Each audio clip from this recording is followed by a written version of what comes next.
कोई भी उस रात को नहीं भूल पाया जब अंजलि शर्मा एक ऐसे आदमी का हाथ थामे हॉल में दाखिल हुई थी जिसने जीन्स और काम वाली साधारण सी शर्ट पहन रखी थी।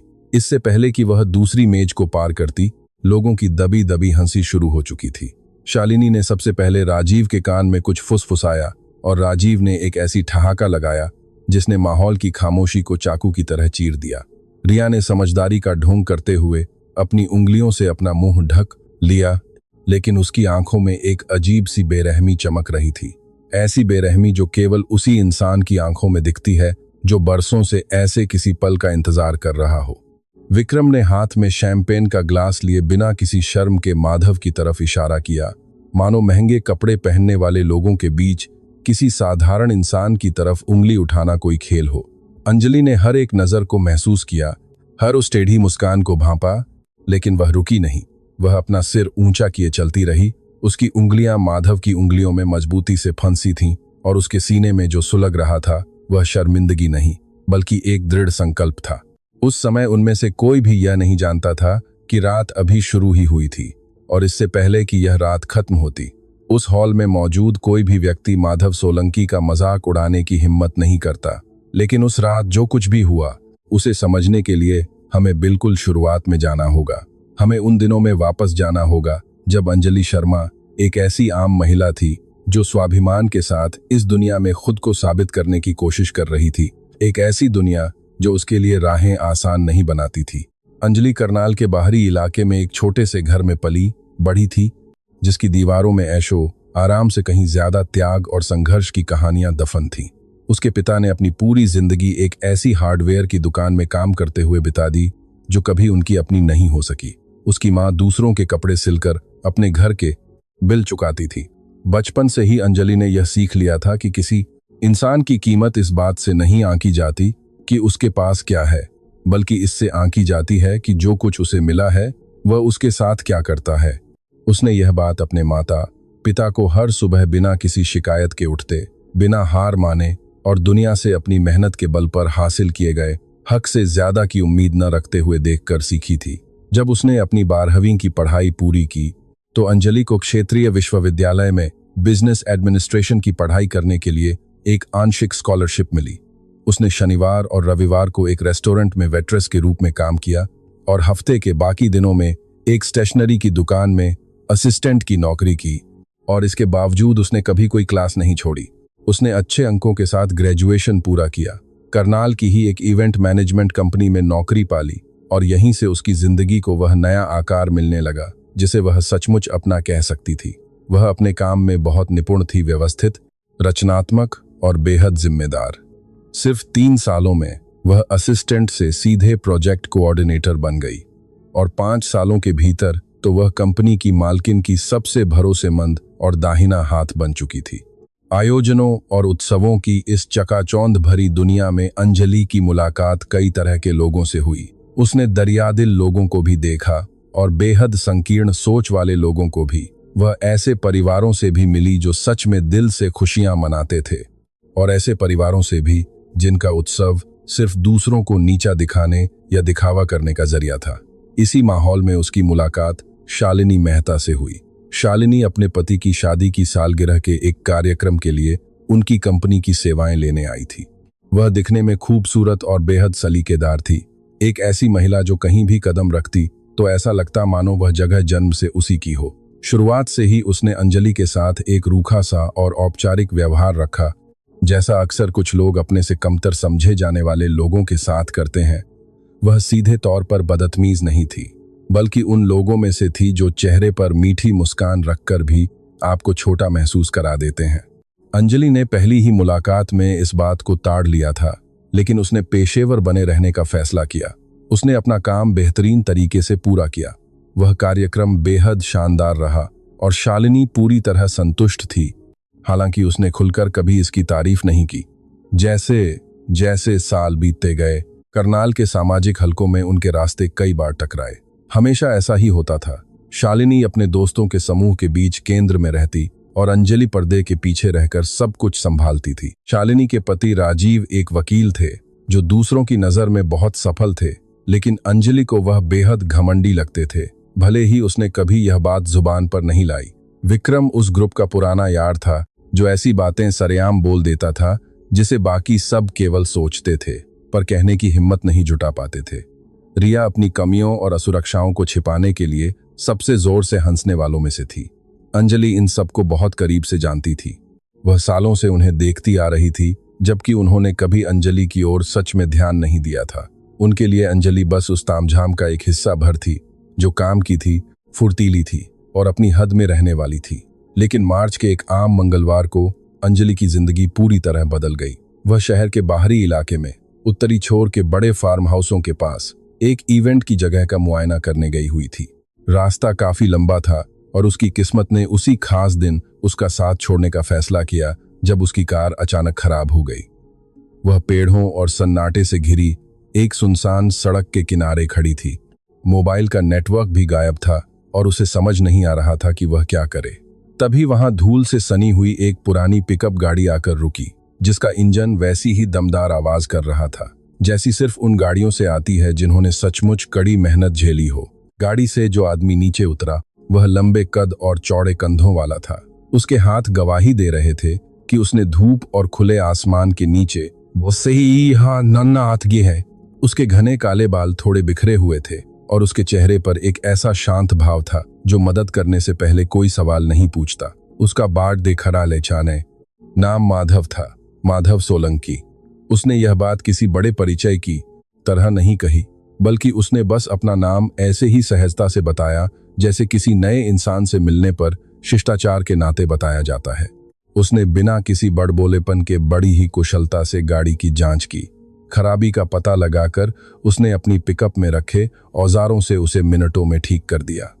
जब अंजलि ने उसे पैसे देने की कोशिश की तो उसने मुस्कुराते हुए सिर हिलाकर मना कर दिया। वह मुस्कान अंजलि को बहुत लंबे समय तक याद रहने वाली थी। वह किसी ऐसे आदमी की मुस्कान नहीं थी जो किसी को प्रभावित करना चाहता हो, बल्कि वह एक ऐसे इंसान की मुस्कान थी जो भीतर से पूरी तरह संतुष्ट और शांत था। और जिस बनावटी दुनिया में अंजलि जी रही थी वहां ऐसा सच्चा इंसान मिलना उम्मीद से कहीं ज्यादा मुश्किल था। अंजलि के काफी जोर देने पर दोनों ने एक दूसरे के नंबर लिए, क्योंकि वह कम से कम किसी न किसी तरह उसका शुक्रिया अदा करना चाहती थी। उसने भी बिना किसी औपचारिकता के सहजता से नंबर दे दिया। उस रात अंजलि ने अपनी उम्मीद से कहीं ज्यादा उस आदमी के बारे में सोचा और अगले दिन बिना किसी सोची समझी योजना के उसने बस एक धन्यवाद का संदेश भेज दिया, सिर्फ और सिर्फ शुक्रिया कहने के लिए। लेकिन जो बातचीत आभार से शुरू होती है उसे अक्सर खत्म होने का रास्ता नहीं मिलता।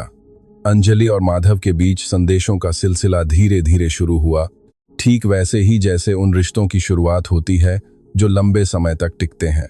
उनकी बातों में कोई जल्दबाजी नहीं थी, न ही खुद को साबित करने की कोई बेचैनी थी। माधव बहुत कम लिखता था, लेकिन जो कुछ भी लिखता था वह दिल को छू जाता था। अंजलि, जो अब तक ऐसे पुरुषों को देखती आई थी जो खाली और खोखली बातों से सन्नाटे को भरने की कोशिश करते थे, उसे माधव की इस कमगोई में एक गहरा आकर्षण महसूस हुआ जिसने उसे अंदर तक कौतूहल से भर दिया।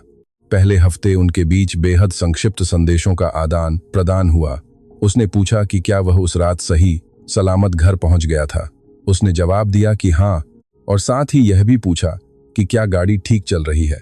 उसने हामी भरी और लगे हाथ यह भी पूछ लिया कि उसने गाड़ियों का इतना काम कहाँ से सीखा।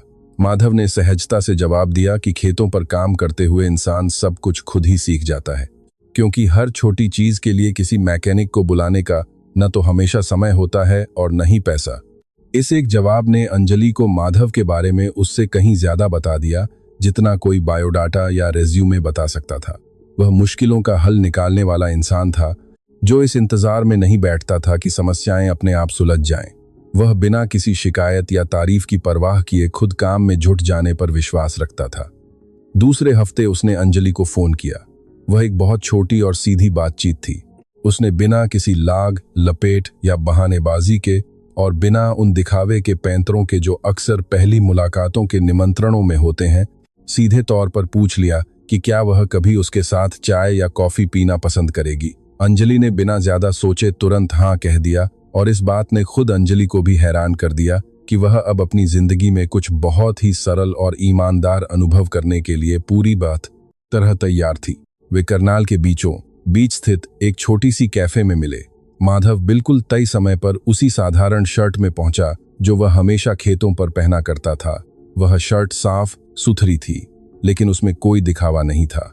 अंजलि एक सादे सूट में आई थी और उसने अपनी घबराहट को एक शांत मुस्कान के पीछे बड़ी ही खूबसूरती से छिपा रखा था।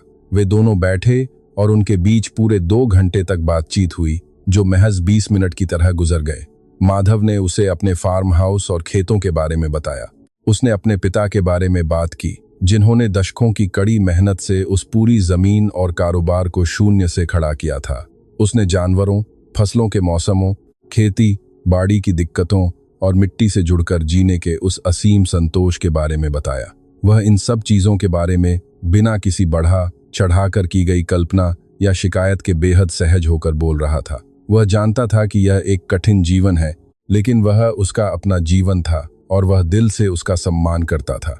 अंजलि ने उसे अपनी नौकरी, इवेंट्स, मिलने वाले विभिन्न लोगों और इतने सारे अलग अलग तरह के इंसानों को करीब से देखकर जो कुछ सीखा था उसके बारे में खुलकर बताया। माधव ने उसकी बातों को इतने ध्यान से सुना जिसकी अंजलि को कभी आदत नहीं रही थी। उसने एक बार भी अपना फोन नहीं देखा, न ही अपनी तारीफ करने के लिए उसकी बात बीच में काटी। वह बस पूरे मन से सुनता रहा, और जब उसने कुछ सवाल पूछे तो वे ऐसे सवाल थे जिनसे साफ पता चलता था कि वह सचमुच उसकी हर बात को गहराई से समझ रहा था। जब वे कैफे से बाहर निकले तो उसने बिना किसी अतिरिक्त दिखावे के बेहद शालीनता से उसे उसकी गाड़ी तक छोड़ा। उन्होंने एक दूसरे से हाथ मिलाया और वह हाथ मिलाना सामान्य से बस 1 सेकंड थोड़ा ज्यादा लंबा खिंच गया। दोनों के लिए यह समझने के लिए इतना ही काफी था कि उनकी यह मुलाकात आखिरी नहीं थी। उनकी दूसरी मुलाकात माधव के खेतों और फार्म हाउस पर हुई। उसने शनिवार की एक सुबह उसे वहां आने का न्योता दिया, बिल्कुल उसी सहजता के साथ जैसे कोई किसी पुराने दोस्त को आमंत्रित करता है। अंजलि ऐसे जूते पहनकर पहुंची थी जो खेतों और कच्ची पगडंडियों पर चलने के लिए बिल्कुल भी सही नहीं थे। माधव ने इस बात को तुरंत भांप लिया, लेकिन उसने कुछ कहा नहीं। बस उसने चलने का रास्ता इस तरह बदल दिया ताकि उसे चलने में कोई तकलीफ न हो। अंजलि ने भी इस बात पर गौर किया कि वह बिना किसी दिखावे या जताए उसकी फिक्र कर रहा था। वह फार्म हाउस और जमीन बहुत बड़ी थी, अंजलि की कल्पना से भी कहीं ज्यादा विस्तृत। जहां तक नजर जाती चारों तरफ हरी भरी फसलें लहलहा रही थीं। वहां बने ढांचे बहुत मजबूत और व्यवस्थित थे। मवेशी और जानवर बेहद तंदुरुस्त थे। वहां काम करने वाले मजदूर माधव को दिल से सलाम कर रहे थे। यह वह डर वाली इज्जत नहीं थी जो अक्सर कर्मचारी अपने मालिक के सामने दिखाते हैं, बल्कि यह वह सच्चा सम्मान था जो इस एहसास से पैदा होता है कि उनका मालिक खुद भी उनके कंधे से कंधा मिलाकर उतनी ही मेहनत करता है। अंजलि जब उन खेतों पर चल रही थी तो उसे बहुत सी बातें बिना किसी के समझाए खुद समझ में आने लगीं। वह जान गई कि माधव सोलंकी दिखावे की खोखली दुनिया का इंसान नहीं है, बल्कि उसूलों का पक्का आदमी है। उसके पास जो कुछ भी था वह पूरी तरह असली था, खुद की मेहनत से कमाया हुआ और बेहद मजबूत था।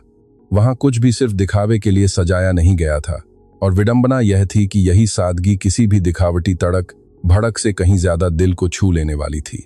उन्होंने फार्म हाउस की ही रसोई में दोपहर का भोजन किया, जिसे वहां सालों से काम करने वाली एक बुजुर्ग अम्मा ने पकाया था। उन्होंने अंजलि का स्वागत इतने अपनेपन और ममता के साथ किया कि उसे वहां परायापन जरा भी महसूस नहीं हुआ। दोपहर के भोजन के बाद माधव उसे अपने फार्म हाउस और खेतों के उन हिस्सों को दिखाने ले गया जो उसके दिल के सबसे करीब थे। उनके पास कई घोड़े थे और उनके साथ उनका एक ऐसा गहरा रिश्ता साफ दिखाई दे रहा था जिसके लिए शब्दों की कोई जरूरत नहीं थी। इला ने उन्हें एक साथ देखा और सोचा कि जो इंसान किसी जानवर से इतने प्यार और तमीज से पेश आ सकता है, वह यकीनन इंसानों के साथ भी वैसा ही अच्छा व्यवहार करना जानता होगा। यह सिर्फ एक अंदाजा था जिसका कोई पक्का सबूत नहीं था, लेकिन उस दिन के अनुभव ने उसके इस अंदाजे को धीरे धीरे एक अटूट विश्वास में बदल दिया। शाम के वक्त शहर वापस लौटते हुए इला गाड़ी की खिड़की से बाहर देखते हुए खामोश बैठी थी। माधव बिना किसी जल्दबाजी के आराम से गाड़ी चला रहे थे। उन्होंने रेडियो पर कोई धीमा सा संगीत लगा दिया था और दोनों में से किसी ने भी उस खामोशी को शब्दों से तोड़ने की जरूरत महसूस नहीं की। यह उन सुकून देने वाले सन्नाटों में से एक था जो सिर्फ उन्हीं लोगों के बीच महसूस होता है जो बिना कुछ कहे भी एक दूसरे को दिल की गहराइयों से समझने लगते हैं। उस रात इला ने अपनी माँ को माधव के बारे में बताया। उसकी माँ एक बेहद व्यावहारिक और सीधी बात करने वाली महिला थी। उन्होंने बहुत कम लेकिन बिल्कुल सटीक सवाल पूछे। क्या वह इंसान अच्छा है? इला ने कहा, हाँ। क्या वह तुम्हारा ख्याल रखता है? इला ने कहा, हाँ। क्या वह खुद का खर्च उठाने के काबिल है? इला ने कहा, हाँ। हालांकि इला के लिए इस आखिरी सवाल से ज्यादा शुरुआती 2 सवालों के जवाब मायने रखते थे। उसकी माँ ने सिर हिलाया और कहा कि अगर ऐसा है तो फिर आगे और कुछ सोचने परखने की जरूरत नहीं है। इला मुस्कुरा दी। कभी कभी सबसे काम की समझदारी बहुत ही आसान बातों में छिपी होती है। आने वाले हफ्तों में उनके बीच का रिश्ता बहुत ही सहेजकर और मजबूती से आगे बढ़ा, बिना किसी हड़बड़ी के। वे कई बार मिले। एक बार बारिश की दोपहर में वे देहरादून के माल रोड पर एक ही छाता शेयर करते हुए घूम रहे थे, जो उन दोनों को बचाने के लिए काफी छोटा पड़ रहा था। वे एक स्थानीय सब्जी मंडी में भी गए, जहां माधव ने कई दुकानदारों को उनके नाम से पुकारकर राम राम किया और फल सब्जियां ऐसे परखीं जैसे कोई अनुभवी पारखी ही कर सकता है। उन्होंने शहर के बीचों बीच बने एक पुराने सिंगल स्क्रीन सिनेमा घर में फिल्म देखी, जहां पुरानी लकड़ी और बीते जमाने की महक बसी हुई थी। हर मुलाकात में इला उनके बारे में कुछ नया जानती थी और हर नई बात उनके व्यक्तित्व के पुराने हिस्सों में बिल्कुल सही बैठती थी। उनके व्यवहार में कोई दिखावा नहीं था, कोई ऐसी परतें नहीं थीं जिन्हें हटाने पर कुछ अलग या निराश करने वाला सच सामने आए। माधव हर माहौल में बिल्कुल वैसे ही सरल इंसान थे। इला के लिए उनका यह एक जैसा स्वभाव ही भरोसे का सबसे बड़ा सबूत था। उन्हीं हफ्तों के दौरान लोगों के ताने और इगोकार सुगबुगाहटें शुरू हुईं। पहले तो ये बहुत दबी हुई थीं, ऊपरी तौर पर तो जैसे वे कोई सामान्य बात पूछ रहे हों। ऑफिस की एक सहकर्मी ने पूछा कि आजकल इला किसे डेट कर रही है, और जब उसने सुना कि वह पहाड़ों की तरफ का एक मामूली अस्तबल चलाने वाला देहाती है, तो उसने बहुत हल्के से अपनी नाक सिकोड़ ली, इतनी कि इला को साफ समझ आ गया। एक जान पहचान वाली ने तो यहाँ तक कह दिया कि ऐसे खेती, किसानी और अस्तबल संभालने वाले लोग दिल के तो अच्छे होते हैं, पर वे एक बिल्कुल अलग ही दुनिया में जीते हैं। किसी और ने इशारा किया कि इला को अपनी ऊंची नौकरी और हैसियत के हिसाब से किसी बेहतर इंसान की तलाश करनी चाहिए। इला सब सुनती और कोई जवाब नहीं देती, बस जरा सा मुस्कुराकर बात टाल देती। उसने बचपन से ही सीखा था कि हर किसी की राय जवाब देने के लायक नहीं होती, और अपनी कीमती चीज को बचाने का सबसे सही तरीका यही है कि उसे खामोशी से अपने पास सहेज कर रखा जाए। लेकिन जो बात अभी तक कोई नहीं जानता था और जिसे खुद इला भी धीरे धीरे पूरे तौर पर समझने लगी थी, वो यह थी कि माधव सोलंकी सिर्फ एक मामूली मेहनती किसान या अस्तबल के मालिक नहीं थे, वे उससे कहीं बढ़कर थे। लेकिन कहानी के उस हिस्से को सामने आने में अभी थोड़ा समय था। शुक्रवार की एक दोपहर को इला ने पहली बार उस बड़ी पार्टी के बारे में सुना। उसे खुद सोनिया शर्मा ने फोन किया था। सोनिया की आवाज किसी न्यूज एंकर जैसी थी, बिल्कुल साफ, नपी, तुली और बनावटी, जिसका इस्तेमाल वह तब करती थी जब उसे किसी साधारण बात को भी बहुत बड़ा और खास दिखाना होता था। उसने बताया कि वे मेहरा खानदान के आलीशान फार्म हाउस पर एक बहुत बड़ी पार्टी का आयोजन कर रहे हैं, जो देहरादून के एक बेहद रसूखदार हाई सोसाइटी कपल की शादी की सालगिरह का जश्न था। वे चाहते थे कि इला इस पूरे इवेंट की कोऑर्डिनेशन और मैनेजमेंट संभाले। यह एक बहुत बड़ा आयोजन था, जिसमें मेहमानों की लिस्ट काफी लंबी थी और बजट भी दिल खोलकर रखा गया था। पेशेवर लिहाज से यह बिल्कुल वैसा ही प्रोजेक्ट था जो किसी के करियर को नए मुकाम पर पहुंचा दे। इला ने बिना किसी झिझक के हाँ कह दिया। यह उसका काम था और वह इसे बखूबी करना जानती थी। लेकिन सोनिया ने फोन कटने से ठीक पहले बेहद कैजुअल होने का नाटक करते हुए जो बात जोड़ी, वो कुछ और ही थी। उसने कहा कि जाहिर है इला को सिर्फ कोऑर्डिनेटर की तरह नहीं, बल्कि उस पार्टी में एक मेहमान के तौर पर भी शामिल होना है। उसने कहा कि अगर वह चाहे तो अपने साथ किसी को भी ला सकती है, क्योंकि यह एक बेहद शानदार और एलीट शाम होने वाली है। सोनिया के बात करने के इस अंदाज को इला फौरन भांप गई। यह कोई आम न्योता नहीं था, बल्कि एक तरह की परीक्षा थी, एक ऐसा ताना बाना जो सिर्फ तमाशा देखने के लिए बुना गया था। सोनिया को पता चल चुका था कि इला आजकल किसके साथ घूम रही है। देहरादून के अमीर घरानों में अफवाहें बहुत तेजी से फैलती थीं खासकर तब जब कोई शख्स उनके तयशुदा सांचे में फिट नहीं बैठता था। ईला ने फोन रखा और कुछ देर सोचती रही। वह अकेले जा सकती थी, किसी को साथ ले जाने से साफ इनकार कर सकती थी, अपना काम खत्म करके चुपचाप वहां से निकल सकती थी बिना किसी को गपशप का मौका दिए। लेकिन वह माधव के साथ भी जा सकती थी, और जब उसने इस बारे में गहराई से सोचा तो उसे एहसास हुआ कि माधव को साथ न ले जाने की कोई ठोस वजह नहीं थी, सिवाय इसके कि उसे दूसरों के तानों और उनकी राय का डर था। और ईला ने बहुत पहले ही यह तय कर लिया था कि वह अपने जीवन के फैसले डर के दम पर कभी नहीं लेगी। उसने उसी रात माधव से बात की और बेहद ईमानदारी से सब कुछ साफ साफ बता दिया, क्योंकि माधव के साथ हमेशा सीधी और सच्ची बात करना ही सबसे आसान रास्ता था। उसने बताया कि यह एक बेहद रसूखदार और हाई प्रोफाइल इवेंट है। वहां शहर के बड़े लोग होंगे और शायद कुछ लोग उसके कपड़ों या उसके काम को लेकर उसे अजीब नजरों से देख सकते हैं। ईला ने कहा कि अगर उसका मन न हो तो जाने की कोई जरूरत नहीं है। माधव ने बिना टोके खामोशी से उसकी पूरी बात सुनी। फिर उन्होंने सिर्फ एक ही सवाल किया, क्या तुम चाहती हो कि मैं चलूं? ईला ने कहा, हाँ। उन्होंने मुस्कुराकर कहा, तो फिर मैं जरूर चलूंगा, बिना किसी नखरे के, बिना किसी ड्रेस कोड के झंझट के, बिना यह पूछे कि वहां कौन होगा या लोग क्या सोचेंगे। बस एक सीधा और साफ जवाब, जिसमें कोई शर्त या किंतु परंतु नहीं था।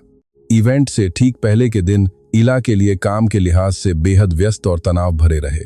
उसने वेंडर्स से तालमेल बिठाया, सजावट का जायजा लिया, खाने का मेन्यू फाइनल किया और उन तमाम छोटी मोटी अड़चनों को सुलझाया जो इतने बड़े आयोजनों में ऐन वक्त पर सामने आ खड़ी होती हैं। वह इस तरह की अफरा तफरी को सहेजने में माहिर थी। बिना किसी को भनक लगे काम को पर्दे के पीछे से बिल्कुल सुचारू रूप से चला देने में उसे एक अलग ही सुकून और संतुष्टि मिलती थी। मेहरा खानदान का वह फार्म हाउस सचमुच बेहद आलीशान था। दूर दूर तक फैले हरे भरे बगीचे, सफेद रंग का भव्य शामियाना और हवा में झूलती खूबसूरत पीली लाइटें पूरे माहौल को किसी सपनों की दुनिया जैसा बना रही थीं। ताजे फूलों से सजी लंबी मेजें और कांच के शानदार बर्तन रोशनी में इस तरह चमक रहे थे जैसे सब कुछ बड़ी ही सहजता से जगमगा उठा हो।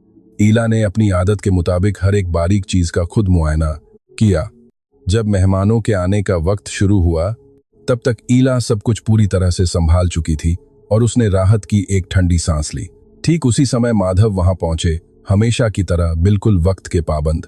वे अपनी उसी पुरानी पिकअप गाड़ी में आए और पार्किंग में खड़ी महंगी चमचमाती लग्जरी कारों के बीच बिना किसी हिचकिचाहट के अपनी गाड़ी खड़ी कर दी। वे अपनी उसी रोजमर्रा वाली कमीज में नीचे उतरे जो हमेशा की तरह साफ और अच्छे से इस्त्री की हुई थी, लेकिन थी वो गांव देहात के एक कामकाजी इंसान की ही पोशाक। न कोई कोट, न कोई टाई, बस एक डार्क जीन्स और काम वाले बिल्कुल साफ सुथरे बूट। ईला ने उन्हें आते देखा और उसे जरा भी शर्म महसूस नहीं हुई, बल्कि इसके बिल्कुल विपरीत उसका सीना गर्व से चौड़ा हो गया, क्योंकि जो इंसान बिना किसी दिखावे के सादगी से उसकी तरफ कदम बढ़ा रहा था, उसके चलने के अंदाज में उस पूरे हॉल में मौजूद सभी अमीर और सजीले पुरुषों से कहीं ज्यादा गरिमा। और उसने यह बात बिना किसी बढ़ा चढ़ाव के कही, जैसे कोई सच बयां कर रहा हो। ईशा ने उसकी बाह थाम ली और वे दोनों एक साथ उस हॉल की तरफ बढ़े जहां मेहमान जुटना शुरू हो चुके थे। तभी लोगों की नजरें उन पर टिकने लगीं। पहले तो वो नजरें दबी छिपी थीं, तिरछी निगाहों से देखना और कानाफूसी करना, लेकिन धीरे धीरे वे खुलकर घूरने लगे। भीड़ से मिलने वाली उसी बेपरवाह हिम्मत के साथ सोनाली सबसे पहले खुलकर हौस पड़ी। वह रोहन और रिया के साथ ड्रिंक्स काउंटर के पास खड़ी थी और जैसे ही उसने ईशा को कबीर का हाथ थामे अंदर आते देखा, वह रोहन की तरफ झुकी और फुसफुसाकर कुछ कहा, जिसे सुनकर वे तीनों एक साथ हौस पड़े।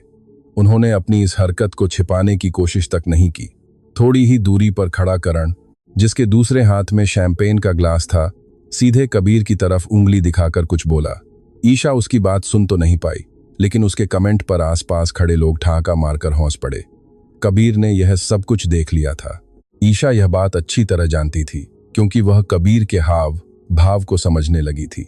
उसके शरीर में कोई तनाव नहीं आया, न ही उसकी चाल तेज हुई और न ही उसकी नजरें जमीन की तरफ झुकी। वह हमेशा की तरह अपनी सहज और सधी हुई चाल से सिर उठाए आगे बढ़ता रहा। उसके चेहरे पर एक ऐसा सुकून था जो बेरुखी नहीं, बल्कि उससे कहीं ज्यादा गहरा और मजबूत था। यह उस इंसान का शांत आत्मविश्वास था जिसे अपनी पहचान साबित करने के लिए किसी की मंजूरी की जरूरत नहीं थी। ईशा ने धीरे से उसकी बांह पर हाथ रखकर उसे सहलाया। उसने तिरछी नजरों से उसे देखा और चेहरे पर एक हल्की सी मुस्कान ले आया, मानो कह रहा हो कि सब ठीक है, डरने की कोई बात नहीं है और यह सब बस एक मामूली बात है। इसके बाद वे पार्टी हॉल में अपनी जगह पर आ गए।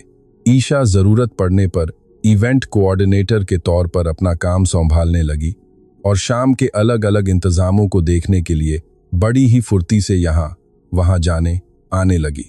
कबीर चुपचाप एक जगह शांत खड़ा रहा। उसने पानी का एक गिलास लिया और अपनी उसी ठहराव भरी नजरों से आसपास के माहौल को परखने लगा।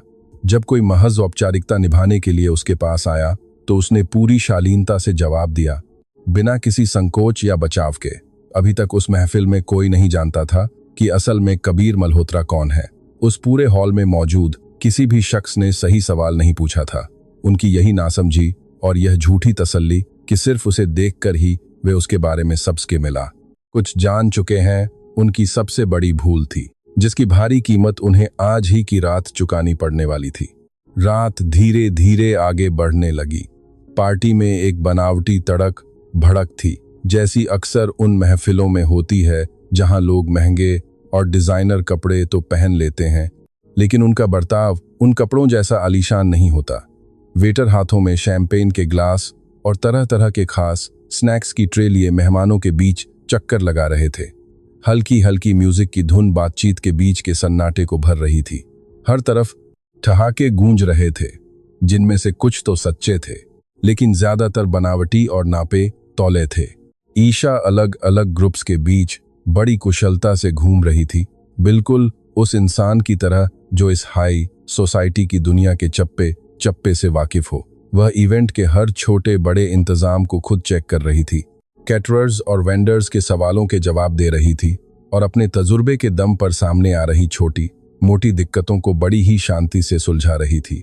कबीर वहीं खड़ा उसका इंतजार करता रहा जहां ईशा उसे छोड़कर गई थी, बिना किसी बेचैनी के और बिना इस उम्मीद के कि कोई आकर उसका मनोरंजन करे। माधव में किसी भी माहौल में खुद में पूरी तरह सहज रहने की एक दुर्लभ खूबी थी। वह बिना किसी पूर्वाग्रह के, बिना ऊबे, सच्ची उत्सुकता के साथ अपने आसपास के माहौल को देखता था। जब इला उसके पास लौटकर आती तो माधव अपनी पूरी मौजूदगी और आत्मीयता से उसका स्वागत करता, जिसे इला ने किसी भी चिकनी चुपड़ी और भारी भरकम बातों से कहीं अधिक कीमती समझना सीख लिया था। रात के भोजन के समय ही पहली बार सचमुच एक असहज कर देने वाली स्थिति पैदा हुई। बैठने की व्यवस्था मेजों के हिसाब से की गई थी और इला और माधव को कुछ अन्य मेहमानों के साथ एक ही मेज पर बैठना पड़ा। उन्हीं मेहमानों में वैशाली और उसके साथ आया उसका जोड़ीदार अभिनव भी शामिल थे। अभिनव इन्वेस्टमेंट बैंकिंग में काम करता था और उसकी पैंट आदत थी कि वह ऐसे सवाल पूछता था जो दूसरों को एक ऐसी अदृश्य सामाजिक सीढ़ी पर खुद से नीचे दिखा सकें जिसे केवल वही स्पष्ट रूप से देख सकता था। वैशाली ने परिचय कराया। उसके चेहरे पर एक ऐसी मुस्कान थी जो लगभग एकदम सही थी, बस उसकी आंखें उसके होठों की मुस्कान का साथ नहीं दे पा रही थीं। अभिनव ने माधव से हाथ मिलाया और तुरंत ही पूछ लिया कि वह क्या काम करता है। उसका लहजा ऐसा था मानो वह जानने के लिए नहीं बल्कि सामने वाले को किसी श्रेणी में बांटने के लिए पूछ रहा हो। माधव ने सहजता से बताया कि शहर के उत्तरी बाहरी इलाके में उसका अपना एक बड़ा कृषि फार्म और डेयरी एस्टेट है। अभिनव ने इस तरह हामी भरी जैसे वह कोई सांत्वना दे रहा हो। उसने खेती बाड़ी के काम को नेक काम बताते हुए कुछ कहा, यह एक ऐसा विशेषण है जिसका इस्तेमाल लोग तब करते हैं जब वे किसी काम को कठिन और कम मुनाफे वाला बताना चाहते हैं, लेकिन सीधे तौर पर बदतमीज नहीं दिखना चाहते। माधव ने उसे शांत भाव से देखा और कहा कि हाँ, उसे यह काम पसंद है। उसके लहजे में न तो कोई सफाई थी, न कोई अतिरिक्त स्पष्टीकरण और न ही इस बात में कोई दिलचस्पी कि अभिनव उसकी इस बात के बारे में क्या सोचता है। माधव की इस बेफिक्र शांति ने अभिनव को किसी भी तीखे पलटवार से कहीं ज्यादा हैरान और असहज कर दिया। वैशाली ने तुरंत बीच बचाव करते हुए ईला से इस समारोह के बारे में एक सवाल पूछा। उसने बड़ी चतुराई से विषय बदल दिया, जैसा कि वह लोग अक्सर करते हैं जिन्हें सालों से असहज करने वाले सन्नाटों को टालने की आदत होती है। बातचीत दूसरे विषयों की ओर मुड़ गई, लेकिन पूरे डिनर के दौरान इला ने ध्यान दिया कि अभिनव बीच बीच में माधव को देख रहा था। उसके चेहरे पर एक ऐसा भाव था जिसमें जिज्ञासा और एक अजीब सी घबराहट घुली हुई थी, मानो माधव का यह शांत स्वभाव कोई ऐसा गुप्त कोड हो जिसे वह सुलझा नहीं पा रहा था। भोजन के दौरों के बीच जब वैशाली यूरोप की अपनी हालिया यात्रा के बारे में इस अंदाज में डींगे हाँक रही थी जैसे वह यात्रा कोई बड़ी योग्यता या डिग्री हो, माधव थोड़ा इला की तरफ झुका और उसने दबी आवाज में पूछा कि क्या उसे पानी चाहिए या कुछ और। बस इतना ही, एक छोटा सा रोजमर्रा का व्यवहार जो दिखावे और तुलनाओं के उस माहौल में अपनी सादगी के कारण लगभग एक क्रांतिकारी बदलाव जैसा महसूस हो रहा था। इला ने कहा, पानी, शुक्रिया। और जब वेटर पास आया तो माधव ने उसी स्वाभाविक लहजे में पानी लाने को कहा जैसा वह हमेशा करता था, बिना किसी का ध्यान खींचे, बिना किसी पर हुक्म चलाए या अपनी हैसियत का रोब दिखाए।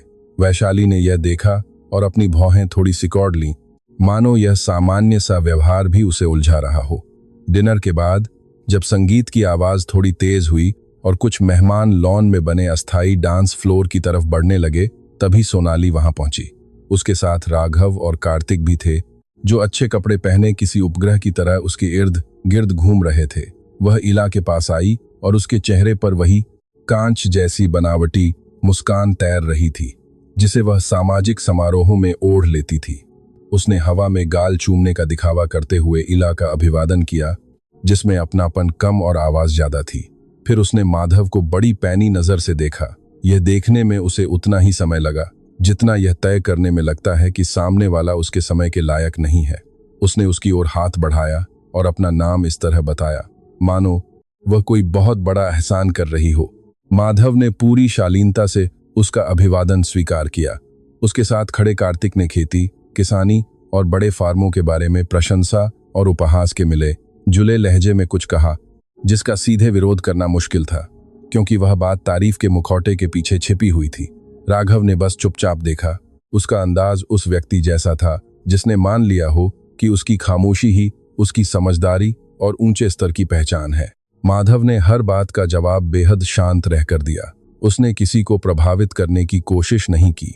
उसने कार्तिक के तंज का जवाब देने के लिए अपनी भाषा नहीं बिगाड़ी, नहीं उसने राघव के घमंड का कोई जवाब दिया। वह बस वैसा ही बना रहा जैसा वह असल में था। उसका यह एक जैसा आचरण इला को और भी ज्यादा प्रभावित कर रहा था, जबकि उन लोगों को गहराई से परेशान कर रहा था जो माधव के चेहरे पर हीन भावना या कमतरी का कोई ऐसा निशान देखना चाहते थे जो उनके इस घमंडी व्यवहार को सही ठहरा सके। आखिरकार राघव ने ही एक ऐसे सन्नाटे के बाद जो जरूरत से ज्यादा खिंच गया था, वह सवाल पूछा जिसने उस पूरी शाम का रुख ही बदल दिया। उसने कोर्ट रूम में जिरह करने वाले एक मंझे हुए वकील के लहजे में पूछा। ऊपर से तो वह सवाल बहुत आम लग रहा था, लेकिन उसके अंदर गहरी साजिश छिपी थी। उसने पूछा कि माधव का कृषि फार्म कुल कितने एकड़ में फैला हुआ है।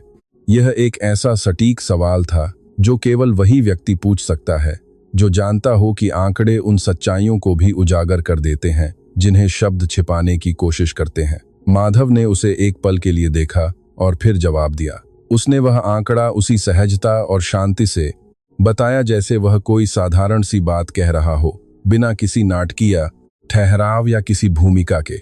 उसने बस एक संख्या बताई और वह संख्या उस समूह के किसी भी व्यक्ति की कल्पना से इतनी ज्यादा बड़ी थी कि वहां तुरंत सन्नाटा पसर गया।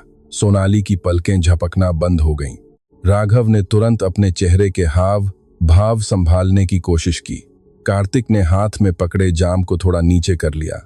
वैशाली, जो घूमकर फिर से उस समूह के पास आ गई थी, ने हैरान होकर अपना मुंह खोला, लेकिन बिना कुछ बोले ही उसे वापस बंद कर लिया।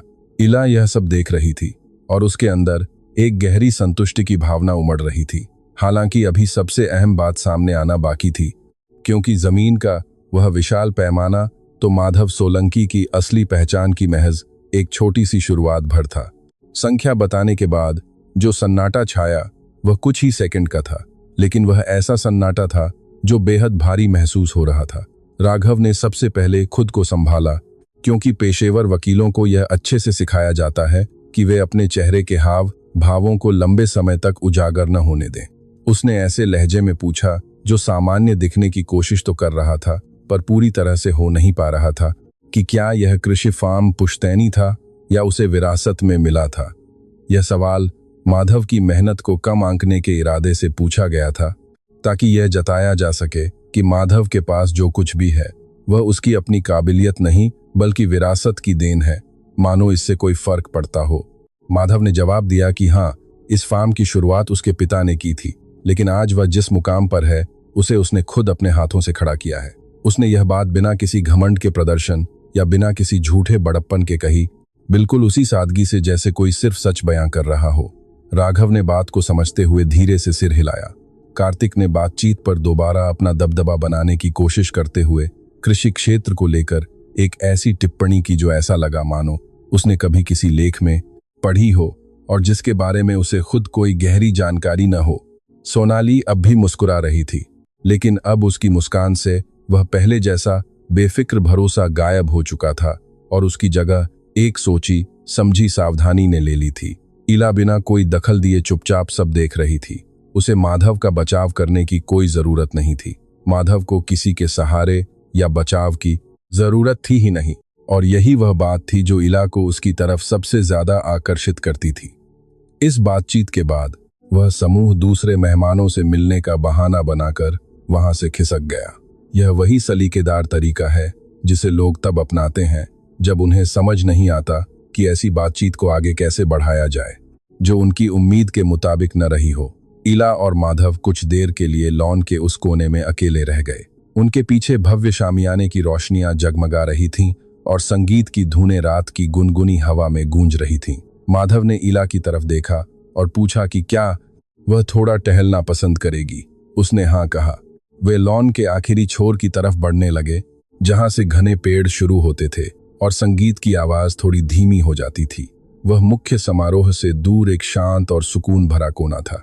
इला ने एक गहरी सांस ली और कहा कि उसे उम्मीद है कि यह शाम माधव के लिए बहुत असहज नहीं रही होगी। माधव ने एक पल के लिए सोचा और फिर कहा कि नहीं, ऐसा नहीं है, यहाँ कुछ काफी दिलचस्प लोग भी हैं। उसने यह बात बिना किसी व्यंग्य या कटाक्ष के कही थी। इला ने उसकी ओर देखा और हल्के से हंस पड़ी। माधव के चेहरे पर भी मुस्कान तैर गई और उनके इस छोटे से संवाद में माधव और उन पुरुषों के बीच का वह सारा अंतर साफ दिखाई दे रहा था जो पिछले कुछ घंटों से उनके आसपास मंडरा रहे थे। जब वे बगीचे के उसी छोर किले पर टहल रहे थे, तभी उनकी मुलाकात ठाकुर रघुराज प्रताप सिंह से हुई, जो उस पूरे आलीशान फार्म हाउस के मालिक थे। वह लगभग 70 वर्ष के एक बुजुर्ग थे, जिनका व्यक्तित्व बेहद शांत और गंभीर था और उनकी आंखों में एक ऐसा अनुभव था जिसने जिंदगी के इतने उतार चढ़ाव देखे थे कि अब उन्हें आसानी से किसी बात पर अचरज नहीं होता था। ठाकुर रघुराज इस पूरे क्षेत्र के डेयरी और कृषि उद्योग के सबसे प्रतिष्ठित दिग्गजों में से एक थे। उन्होंने दशकों की अपनी सूझबूझ और कड़ी मेहनत से अपनी बड़ी सल्तनत खड़ी की थी और वह उम्र के इस पड़ाव पर उस परम शांति के साथ पहुंचे थे जहां अब उन्हें किसी के सामने खुद को साबित करने की कोई जरूरत नहीं थी। उन्हें सब जानते थे, लेकिन बहुत कम लोग ही उन्हें करीब से पहचानते थे। जैसे ही उनकी नजर माधव पर पड़ी, उनके चेहरे के हाव भाव पूरी तरह बदल गए। यह किसी रसूखदार व्यक्ति को देखकर स्वार्थवश अपनी आदत बदलने वाला कोई नपा तुला बदलाव नहीं था। यह उस व्यक्ति के चेहरे की सच्ची खुशी थी जो किसी ऐसे शख्स को देखता है जिससे वह बेहद स्नेह और सम्मान करता हो।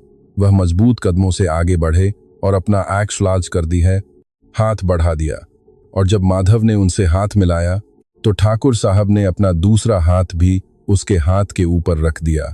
यह एक ऐसा आदरपूर्ण इशारा था जो हमारी संस्कृति में बड़ों के गहरे स्नेह और आशीर्वाद को दर्शाता है। उन्होंने माधव का नाम इस तरह लिया मानो वह किसी बहुत ही प्रिय चीज को पुकार रहे हों। उन्होंने पूछा कि वह कब आया। उन्होंने कहा कि उन्हें अंदाजा भी नहीं था कि वह यहाँ आने वाला है और यह उनके लिए एक बहुत ही सुखद सरप्राइज था। माधव ने भी उसी सच्चे आदर और आत्मीयता के साथ जवाब दिया। यह साफ दिख रहा था कि दोनों एक दूसरे को बहुत अच्छी तरह से जानते थे और उनके बीच सालों से चला आ रहा आपसी सम्मान और गहरे जुड़ाव का एक इतिहास था। ठाकुर साहब ने इला की तरफ बड़ी ही सौम्य मुस्कान के साथ देखा और माधव ने तुरंत उनका इला से परिचय कराया। ठाकुर साहब ने पुरानी पीढ़ी की उसी शालीनता और तहजीब के साथ इला का स्वागत किया और मुस्कुराते हुए बोले कि माधव की पसंद वाकई लाजवाब है। इला ने उनका शुक्रिया अदा किया, लेकिन वह समझ नहीं पा रही थी कि आगे क्या कहे, क्योंकि यह पूरी परिस्थिति माधव के व्यक्तित्व के उन अनछुए पहलुओं को उजागर कर रही थी जिन्हें समझने की वह अभी कोशिश ही कर रही थी। ठाकुर साहब और माधव ने कुछ मिनटों तक खेती, किसानी, फसलों के भाव, मौसम के मिजाज और कुछ आने वाली बड़ी योजनाओं के बारे में बातें की। वे दोनों बिल्कुल बराबरी के स्तर पर बात कर रहे थे, जैसे दो ऐसे इंसान जो एक ही दर्जे पर काम करते हैं और किसी भी दिखावटी ऊंच नीच के बिना एक दूसरे का तहे दिल से सम्मान करते हैं। इला वहां खड़ी सब सुन रही थी और इन कुछ मिनटों की बातचीत से उसने माधव के बारे में उससे कहीं ज्यादा जान लिया था जितना उसने पिछले कई हफ्तों में उसके बारे में जानकारियां इकट्ठा करके भी नहीं जाना था। विदा लेने से पहले ठाकुर साहब ने कहा कि उन्हें जल्द ही बैठना चाहिए, क्योंकि उनके पास एक बेहद जरूरी प्रोजेक्ट है जिसके बारे में वह माधव से सलाह मशविरा करना चाहते हैं। उन्होंने कहा कि वह अगले हफ्ते उसे फोन करेंगे। माधव ने बड़ी खुशी से हामी भरी और ठाकुर साहब वहां से विदा लेकर अन्य मेहमानों का अभिवादन करने के लिए आगे बढ़ गए। उनकी चाल में वही ठहराव और सुकून था जो केवल अपनी शर्तों पर जीने वाले लोगों के पास होता है। इला और माधव कुछ पल के लिए एकदम शांत खड़े रहे। फिर इला ने बड़ी ही स्वाभाविक उत्सुकता से पूछा, तुम ठाकुर साहब को कब से जानते हो? माधव ने बताया कि बहुत सालों से उन्होंने मिलकर कई बड़ी योजनाओं पर काम किया है और ठाकुर साहब उन गिने चुने लोगों में से एक थे जिन्होंने पहले उसके पिता के काम का और फिर खुद उसके काम का हमेशा दिल से सम्मान किया था। इला ने धीरे से हामी भरते हुए सिर हिला दिया। माधव के बारे में इला की जो सोच थी वह अब ऐसे दायरों में फैल रही थी जिसकी उसने उम्मीद भी नहीं की थी। और तभी लॉन के दूसरी तरफ से शालिनी वहां आ पहुंची। उसने चौधरी अमर सिंह जी के साथ माधव की मुलाकात को दूर से ही देख लिया था। यह बात उसके पास आने के तरीके से साफ झलक रही थी। उसकी चाल में एक ऐसी तेजी थी जिसे वह दिखाना तो आम ही चाहती थी, लेकिन उसमें उस इंसान की घबराहट साफ दिख रही थी जिसने अभी अभी अपने फायदे का कोई नया हिसाब लगाया हो। शालिनी के चेहरे पर अब एक अलग ही मुस्कान थी, पहले से कहीं ज्यादा बड़ी और ऊपरी तौर पर बिल्कुल सच्ची दिखने वाली। वैसे तो इला असली शराफत और उसके दिखावे के बीच के अंतर को बहुत अच्छे से पहचानती थी, लेकिन इस बार शालिनी ने इला से बात करने की जरूरत भी नहीं समझी और सीधे माधव के पास चली गई। उसने माधव से कहा कि उसे तो पता ही नहीं था कि वह चौधरी साहब को पहले से जानते हैं। उसने यह बात इस अंदाज में कही जैसे इस जानकारी के बाद माधव की हैसियत ही बदल गई हो, जबकि असल में बदला सिर्फ शालिनी का नजरिया था। माधव ने हाँ में सिर हिलाया और कहा कि वे दोनों एक दूसरे को काफी समय से जानते हैं। इसके बाद शालिनी ने उससे इस तरह बातचीत शुरू करने की कोशिश की जो उसके पहले के बर्ताव से बिल्कुल अलग थी। अब वह ज्यादा दिलचस्पी ले रही थी, उसकी बातों पर पूरा ध्यान दे रही थी और बराबरी के स्तर पर आकर बात कर रही थी। माधव ने हमेशा की तरह उसी सादगी और शालीनता से जवाब दिया, न कम न ज्यादा। उसने शालिनी के इस बदले हुए तेवर का फायदा उठाकर न तो कोई तंज कसा, न कोई इशारा किया और न ही उसे नीचा दिखाने की कोशिश की। इला यह सब बड़े ध्यान से देख रही थी। उसके मन में तारीफ और एक अजीब सी नाराजगी का मिला जुला एहसास हो रहा था। यह नाराजगी खुद के लिए नहीं बल्कि माधव के लिए थी, क्योंकि माधव शुरू से ही अच्छे बर्ताव का हकदार था, न कि सिर्फ तब से जब लोगों को उसमें अपना कोई फायदा नजर आने लगा। रात अपनी ही धीमी रफ्तार से आगे बढ़ रही थी, जैसा कि अक्सर बड़ी पार्टियों में होता है, जहां समय हर इंसान के लिए अलग अलग गति से चलता महसूस होता है। मेजबानों के लिए तो समय महफिल के जाम टकराने और गप्पाबाजी के बीच बड़ी तेजी से पंख लगाकर उड़ रहा था। इला के लिए, जो अभी भी अपनी जिम्मेदारी निभाते हुए इवेंट को संभाल रही थी और साथ ही एक मेहमान की तरह इस शाम का हिस्सा भी थी, समय जैसे दो अलग अलग रास्तों पर एक साथ चल रहा था। एक तरफ काम का तनाव था और दूसरी तरफ भावनाओं का एहसास। वहीं माधव के लिए, जो अपनी उसी जानी पहचानी शांति के साथ सब कुछ देख रहा था, वक्त बस अपनी सहज चाल से गुजर रहा था। न तो उसे समय को भगाने की कोई जल्दी थी और न ही उसे रोक कर रखने की कोई चाहत। बाद में जब रात का खाना खत्म हो चुका था और मेहमान लॉन में अलग अलग टोलियां बनाकर बातें कर रहे थे, राघव ने माधव को ढूंढा। वह बड़े सलीके से बिना जाहिर किए माधव से कुछ राज उगलवाना चाहता था, ताकि किसी को शक भी न हो कि वह जानबूझकर जानकारी जुटा रहा है। वह हाथ में जाम लिए माधव के पास पहुंचा और फार्म हाउस की खूबसूरती, सुहावनी रात और इंतजामों की तारीफ करने लगा। आखिरी बात कहते हुए उसने कनखियों से इला की तरफ देखा, जैसे वह इस पूरे इंतजाम का थोड़ा बहुत श्रेय इला को भी दे रहा हो। इसके बाद वह सीधे अपने असली मुद्दे पर आ गया। उसने माधव के कृषि फार्म के बारे में गहराई से पूछना शुरू किया। वहां किस चीज की पैदावार होती है? वह अकेले ही सारा काम संभालता है या उसके कोई साझेदार भी हैं? और क्या उसका इस काम को आगे बढ़ाने का कोई इरादा है? उसके सवाल किसी चालाक कॉरपोरेट वकील जैसे थे, जो सामने वाले की आर्थिक हैसियत का अंदाजा लगाने के लिए पूछे जा रहे थे, लेकिन इस तरह की वह कोई पूछताछ न लगे। माधव ने हमेशा की तरह बेहद शांत रहकर हर सवाल का जवाब दिया। उसने अपने डेयरी फार्म, पशुपालन, फसलों की खेती और अलग अलग राज्यों के बड़े वितरकों के साथ किए गए व्यावसायिक समझौतों के बारे में खुलकर बात की। उसने यह भी बताया कि पिछले कुछ सालों में उसने खेती में तकनीक का कैसे इस्तेमाल किया है और आधुनिक सिंचाई प्रणालियों की वजह से उसके फार्म के कुछ बंजर इलाकों की पैदावार में कितना बड़ा बदलाव आया है। वह यह सब बातें इतने साधारण तरीके से बता रहा था जैसे अपनी रोजमर्रा की दिनचर्या की बात कर रहा हो, क्योंकि उसके लिए यह सचमुच वैसा ही था। राघव उसकी बातें सुनता रहा और हर जवाब के साथ उसके चेहरे के हाव भाव धीरे धीरे बदलते जा रहे थे। कोई बड़ा बदलाव तो नहीं दिख रहा था, लेकिन वह बारीक सी खिंचन साफ महसूस हो रही थी, जो तब आती है जब दिमाग अंदर ही अंदर नए सिरे से गुणा भाग कर रहा हो। जब माधव ने क्षेत्रीय स्तर के बड़े वितरकों का जिक्र किया और कुछ ऐसे नाम लिए जिनके साथ वह काम करता था, तो राघव के माथे पर हल्की सी शिकन आ गई।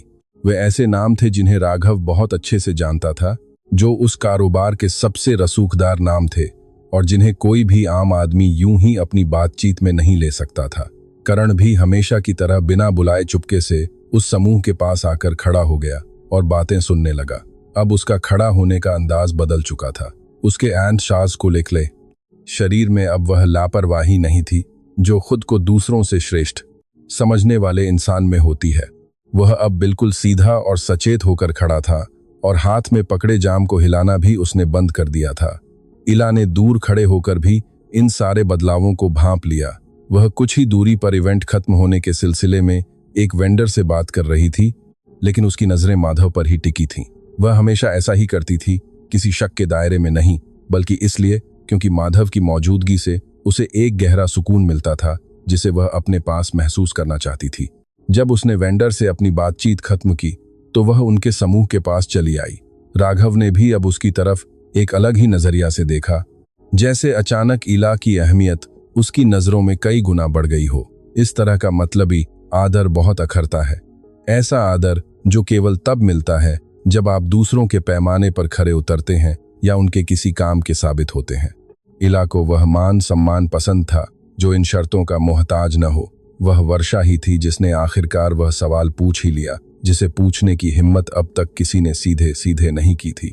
उसने बिना किसी लाग लपेट के बड़ी उत्सुकता से पूछा कि आखिर करके उस फार्म की बाजार में कीमत कितनी होगी। यह सवाल इतना सीधा था कि कोई भी सकपका जाए, क्योंकि इस रईस तबके के लोग दूसरों के पैसों में दिलचस्पी न दिखाने का नाटक करने के लिए अपने सवालों को हजार तरह के घुमावदार लफ्जों में लपेटकर पूछते हैं, भले ही अंदर वे दूसरों की दौलत का ही हिसाब लगाते रहते हों।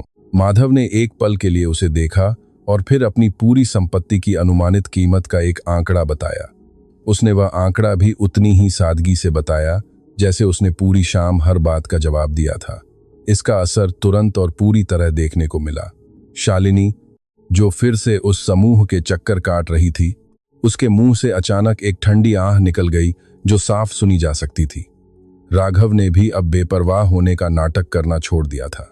करण ने अपना जाम नीचे रख दिया और काफी देर तक उसे उठाया ही नहीं।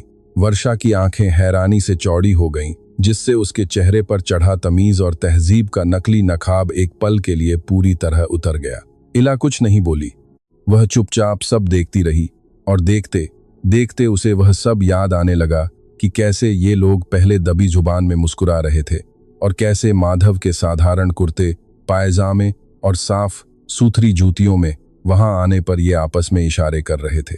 उसे याद आया कि कैसे करण उसकी तरफ उंगली उठाकर इशारा कर रहा था, कैसे शालिनी हंस रही थी और आदित्य कैसे झूठी हमदर्दी जता रहा था। यह सब अभी कुछ ही घंटे पहले तो हुआ था और अब वही लोग अपने चेहरों पर झटपट नकली भाव सजाने की कोशिश कर रहे थे ताकि खुद को वैसा दिखा सकें जैसा उन्हें इस नए सच के सामने होना चाहिए। माधव ने अपनी इस जीत का कोई जश्न नहीं मनाया, न तो उसने उन्हें किसी घमंड से देखा और न ही नफरत से। वह बिल्कुल वैसा ही शांत इंसान बना रहा जैसा 2 घंटे पहले इस बगीचे में आया था। यही उसकी सबसे बड़ी ताकत थी। उसे अपनी पहचान साबित करने के लिए किसी बड़े मौके की जरूरत नहीं थी। जरूरत तो इन लोगों को थी और यही बात उन दोनों के बीच के गहरे फर्क को साफ बयां कर रही थी। उस बातचीत के बाद उस शाम का माहौल पूरी तरह बदल गया। कोई बड़ा तमाशा तो नहीं हुआ, लेकिन एक खामोश बदलाव आ चुका था। जो लोग पहले माधव को नजरअंदाज कर रहे थे या उसे कमतर आंक रहे थे, वे अब उसके पास आने लगे। कुछ लोग सचमुच उत्सुक थे तो कुछ लोग अपनी उस झिझक को छुपाने की नाकाम कोशिश कर रहे थे ताकि वे ऐसे दिख सकें जैसे उन्होंने कभी माधव को गलत समझा ही न हो। माधव हर किसी के साथ उसी पुरानी और सहज शालीनता से पेश आ रहा था। उसने उन लोगों में कोई फर्क नहीं किया जो शुरू से उसके साथ अच्छे थे और जो अब अपनी उस खराब छवि को सुधारने की कोशिश कर रहे थे जिसे वे कभी मिटा नहीं सकते थे। इला उसे देखकर मन उसकी कायल हो रही थी और साथ ही अपने दिल के किसी कोने में वह महसूस कर रही थी कि इस रात ने उसे अपने आसपास के लोगों का ऐसा असली चेहरा दिखा दिया है जिसे वह अब चाहकर भी अनदेखा नहीं कर सकती थी। ईला ने माधव के साथ अपने रिश्ते के बारे में एक बात अभी तक किसी को नहीं बताई थी, अपनी माँ को भी नहीं। यह कोई ऐसा बड़ा राज नहीं था, बस उसके अतीत का एक ऐसा हिस्सा था जिसे वह दूसरों के साथ बांटने से पहले खुद पूरी तरह समझना चाहती थी। माधव से पहले उसकी जिंदगी में एक और इंसान था जिसका नाम निखिल था। वह बिल्कुल वैसा ही लड़का था जिसे शालिनी और उसके रईस दोस्त बिना पलक झपकाए पलकों पर बिठा लेते। पढ़ा लिखा, शहर का रहने वाला, हमेशा सलीके के कपड़े पहनने वाला, मीठी मीठी बातें करने वाला और ऐसा इंसान जो अपनी मुस्कुराहट का इस्तेमाल करना अच्छे से जानता था। वे दोनों लगभग 2 साल तक साथ रहे थे और बाहर से देखने वाले हर इंसान को उनका रिश्ता बेहद मजबूत लगता था। उनके भविष्य के सपने, रोजमर्रा की आदतें और इतवार की सुबह की बातचीत में बुना हुआ कल सब कुछ तय था, लेकिन अंदर ही अंदर उस रिश्ते में कुछ ऐसी दरारें थीं जिन्हें पहचानने में ईला ने बहुत देर कर दी। निखिल उन लोगों में से था जो जुबान से तो बड़ी अच्छी अच्छी बातें करते हैं लेकिन उनके कर्म बिल्कुल उलट होते हैं, जो आदर और सम्मान की बड़ी बड़ी बातें तो करते हैं लेकिन आपकी बात को बार बार बीच में काट देते हैं, जो आपकी आज़ादी और कर में पैनी अंडारे अथी हैं। आत्मनिर्भरता की तारीफ करते नहीं थकते, लेकिन जब आप सचमुच अपने फैसले खुद लेने लगें तो उन्हें तकलीफ होने लगती है। इस तरह का दर्द बहुत धीमा और गहरा होता है, ऐसा नहीं जिसे आप आसानी से किसी को दिखा सकें या जिसे लोग तुरंत समझ सकें। यह वह दर्द था जो धीरे धीरे जमा होता रहता है, इंसान के आत्मविश्वास को अंदर ही अंदर दीमक की तरह चाट जाता है और उसे इस कशमकश में छोड़ देता है कि गलती सामने वाले की है या उसकी खुद की। इला जब उस रिश्ते से बाहर आई तो उसका खुद पर से भरोसा उठ चुका था। उसे अपने विचारों की धुंध साफ करने में काफी वक्त लगा। उसे खुद के फैसलों पर दोबारा यकीन करने में समय लगा। इसीलिए जब उसकी जिंदगी में माधव आया तो उसने तुरंत अपने दिल के दरवाजे नहीं खोले, बल्कि चुपचाप उसका आकलन करती रही। वह न चाहते हुए भी माधव के तौर तरीकों की तुलना निखिल से करने लगी ताकि कोई भी दर्द मिलने से पहले वह उन दरारों को पहचान सके। लेकिन माधव में कोई भी दरार नहीं दिखी और यह बात उसे और भी परेशान कर रही थी, क्योंकि वह ऐसी हर चीज पर शक करना सीख चुकी थी जो जरूरत से ज्यादा अच्छी लगती थी। वह कई हफ्तों तक अपने मन में इस बात से जूझती रही और फिर एक दोपहर जब वह सिंघानिया परिवार के इस इवेंट की तैयारियों की बारीकियों को देख रही थी, तब उसे एक बहुत बड़ी बात समझ में आई। माधव पर शक करना कोई सावधानी नहीं थी, बल्कि यह तो किसी और के गुनाहों की सजा उसे देने जैसा था, और यह न तो माधव के साथ इंसाफ था और न ही खुद उसके साथ। उस शाम जब कार्यक्रम चल रहा था, चौधरी अमर सिंह जी से बातचीत खत्म करके लॉन के बीचों बीच वापस लौटते हुए ईला ने माधव से एक ऐसी बात कह दी जो उसने पहले से सोच नहीं रखी थी। उसने कहा कि वह बहुत खुश है कि वह यहाँ आया। माधव ने उसकी तरफ देखा और कहा कि उसे भी यहाँ आकर बहुत अच्छा लगा। फिर कुछ पल रुककर उसने कहा कि वह जानता है कि यह रात इला के लिए आसान नहीं रही और लोग जिस तरह के हैं उन्होंने वैसा ही बर्ताव किया, लेकिन इस बात से इला की शख्सियत पर कोई फर्क नहीं पड़ता और न ही इससे उनके दरमियान के रिश्ते पर कोई असर होगा। इला ने जब उसे सुना तो उसे न केवल राहत मिली बल्कि एक गहरी तसल्ली भी महसूस हुई। यह इस बात का सबूत था कि उसकी अपनी परख, जिसे निखिल ने 2 साल तक लगातार ठेस पहुंचाकर कमजोर कर दिया था, आज भी सही काम कर रही थी, कि उसका चुनाव बिल्कुल सही था। आधी रात के करीब शालिनी दोबारा दिखाई दी, इस बार अपने उस रसूखदार गुट के बिना, बिल्कुल अकेली, हाथ में गिलास थामे। उसके चेहरे पर एक ऐसा भाव था जो इला ने पहले कभी नहीं देखा था, कम बनावटी और ज्यादा सहज, इंसानी। वह माधव के पास जाने के बजाय लगभग पहले इला की तरफ बढ़ी। उसने इला से कहा कि पूरा कार्यक्रम बिल्कुल लाजवाब रहा। उसने यह बात इतनी ईमानदारी से कही कि इला उसमें दिखावे की कमी देखकर हैरान रह गई। फिर उसने अपनी आवाज थोड़ी और धीमी की, जैसे उसे बोलने में हिचकिचाहट हो रही हो। उसने कहा कि शायद शुरुआत में वे लोग कुछ ज्यादा ही रूखे थे। रोहन कभी कभी जरूरत से ज्यादा कड़ा बोल देता है और कबीर चीजों को बहुत बढ़ा चढ़ाकर पेश करता है। इला ने बिना टोके उसकी पूरी बात सुनी। जब शालिनी रुक गई तो इला ने सिर्फ इतना ही कहा, मुझे पता है। बस ये 2 शब्द, बिना किसी नाटक के, बिना किसी दिखावटी माफी के और बिना उस झूठी दरियादिली के जो गला साफ करते हुए बीते हुए को मिटाने का ढोंग करती है। यह तो बस एक शांत स्वीकारोक्ति थी कि हाँ, जो हुआ वह सच था और वे दोनों अच्छी तरह जानती थीं कि वहां क्या गुजरी थी। शालिनी ने धीरे से सिर हिलाया और अपने गिलास से एक घूंट ली। फिर उसने बड़े ही सहज और बिना किसी चालबाजी के कौतूहल से पूछा कि वे दोनों कैसे मिले थे। इला ने उसे हाईवे का किस्सा सुनाया। खराब पड़ी कार, धूल से सनी हुई वह बड़ी स्कॉर्पियो और वह इंसान जो बिना कुछ पूछे गाड़ी से उतरा और बिना किसी स्वार्थ के मदद के लिए आगे आया। शालिनी ने पूरी कहानी खामोशी से सुनी और आखिर में कहा कि यह वाकई बहुत खूबसूरत बात है। उसने यह बात इतनी सादगी से कही जिसकी इला को उससे बिल्कुल उम्मीद नहीं थी, और उस पल इतने सालों की जान पहचान में पहली बार इला को लगा कि वह शालिनी से सचमुच बात कर रही है, बिना किसी नकाब के, बिना किसी हैसियत के फर्क के और बिना उस सामाजिक दिखावे के जो आमतौर पर उनके बीच रहता था। यह कोई गहरी दोस्ती नहीं थी, बल्कि उससे कुछ सादा पर कहीं ज्यादा सच्चा एहसास था। इंसानियत की एक ऐसी झलक जिसे दोनों ने चुपचाप स्वीकार किया और किसी ने भी इसका दिखावा नहीं किया। माधव कुछ दूरी पर चौधरी हरदेव सिंह से बात कर रहा था, जो दोबारा उससे मिलने आए थे। इला उन्हें वहीं से देख रही थी और उस नज़ारे में कुछ ऐसा था। काम के साधारण कुर्ते में वह आदमी पशुपालन और डेयरी उद्योग के इतने बड़े दिग्गज के साथ ऐसे सहज भाव से बात कर रहा था जैसे दोनों बराबरी के हों। यह जात क्या नज़ारा! इला को वह सब कुछ समझा रहा था। जो लोग दिखते हैं और जो वे असल में होते हैं, उनके बीच का अंतर, कपड़ों और किरदार के बीच का अंतर, डिग्री और वजूद के बीच का अंतर, कोई इंसान कितना शोर मचाता है और जो वह असल में बनाता है उसके वजन के बीच का अंतर। और उस नज़ारे को देखते हुए इला ने सोचा कि जो रात तानों और दबी हुई हौंसी के साथ शुरू हुई थी, वह एक ऐसे मोड़ पर खत्म हो रही थी जिसकी उम्मीद किसी को भी, यहाँ तक कि खुद उसे भी नहीं थी। रात ढलने से पहले एक ऐसा पल आया जिसे इला कभी नहीं भूल पाएगी। वह कोई बहुत बड़ा या ऐलानिया पल नहीं था। वहां न तो कोई भाषण हुआ और न ही कोई आमना सामना। वह एक बहुत ही छोटा आम सा पल था, लेकिन उसके भीतर उस पूरी रात के सच का सार सिमटा हुआ था। संगीतकारों ने कोई शांत और सुरीली धुन बजानी शुरू कर दी थी, एक ऐसा धीमा राग जो लोगों को बिना किसी हड़बड़ी के कदम बढ़ाने को बुलाता है।